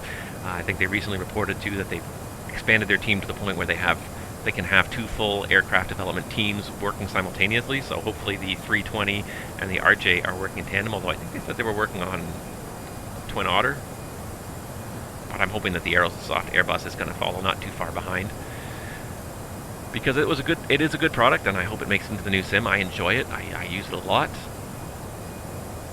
And I hope it makes it into the new sim, so I hope they'll be working on that one. Thinking of the other airplanes that I really enjoy flying, the Mad Dog, Leonardo's Mad Dog, and Majestic's Dash 8 are 2 more great airplanes. Both, I think, have expressed interest in supporting the new sim, but both have provided very little updates, so I don't think we're going to see either of those drop anytime soon. If I were a betting man, I would probably bet on Aerosoft CRJ being one of the first really good airliners to market. And beyond that, who knows? I don't see, no disrespect to Leonardo or Majestic, but they're very small development teams. I don't see them coming to the platform for at least a year or 2. I see them being a long way off. They're in it for the long haul. They probably will come to the platform eventually, but it's going to be a long time for them. They were not really moving very far into development in when this was still in the alpha phase. So I don't think either of them are going to come to the platform anytime soon. I think the race is going to be mostly between Aerosoft's Airbus and Airbus products and PMDG to see who's going to be first. And frankly, I see it being the Aerosoft CRJ, the PMDG 37, and then the Aerosoft Airbuses, I think, would be the order you'll probably see it in, and then PMDG will start releasing their other products. I don't look forward to spending money on the 4.7 again. The 3.7, I've got the credit from buying the NGXU while they offered a credit towards the version 3, which is great. I will definitely take advantage of that. I don't look forward to paying full price for the 4.7 or the 777 again. Those were enough money the first time around. I don't know if I can justify that. But anyways, it'll be interesting to see, and I'm really looking forward to it. I think probably my investment on airports will probably, especially the major big airports, will probably hold off until those airliners come out, because really right now, until those airliners come out, the airliners included are so rudimentary. I feel dirty just flying them sometimes. They're so rudimentary, and it's a shame because the world looks really good outside, but then you're inside trying to fly and handle these airplanes, and they can't even do the most basic things because they're default airplanes. They are really not well developed, and I don't expect them to ever be. One nice thing is that there is already a 320 freeware 320 enhancement project. I forget what it's called. A project. I can't even remember what the heck it's called now.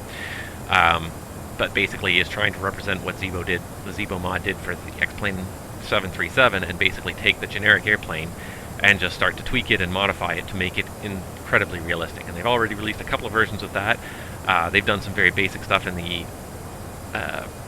Microsoft Airbus so far. Basically, I think one of the main things they did was they tried to improve the handling a little bit, and they started to add more of the ECAM screens, because the ECAM screens in the Microsoft Airbus, I think there's only about 3 of them. I think you can have fuel, engines, and there might even just be the 2. I think you have... most of the screens don't work anyways. You can't have the APU bleed, electrical. I don't think you had any of those. I think you basically had like the most basics, like 2 or 3 ECAM pages. That was it. I think you had fuel, you had like engine, and you had the cruise page. I think that was it. And it doesn't take a whole lot to model those pages, really. But yeah, the Zibo mod for the X-Plane 737 really speaks to what the community can do as a whole when they get together. And you take what was a very generic, simplistic airplane, and you can make a very realistic version by slowly tweaking it, adding additional functionality, and offering it up for free is probably the most astonishing thing. You know, from what I've heard, I haven't used it, but from what I've heard, it's approaching on par with PMDG's products. And instead of shelling out $130 US, it's free. You can't argue with the price tag. So I hope that that project comes to fruition in the 320. The other thing I will say that has been very quick to come out, and people have done a great job with, is the liveries for the new simulator. There's already a couple of mega packs out there that let you download dozens of liveries, not just for the airliners, although it's great to see them for the airliners, but also just to change up the small aircraft. The 152, there's about 6 or 8 different color schemes in the 152 that you can download now and install, just to get you away from the most basic default stuff, just to get a little bit of customization, a little bit of personalization in it. It's very nice. So the community has been supporting this as a whole very well. But the world has been supporting Flight Simulator as well. I was shocked to see the infographic that came out after about 2 or 3 weeks, where they said 1 million users had already played Flight Simulator. 1 million people. I mean, this is a community that traditionally, they measure the size of the community and the strong base anyways in the tens of thousands.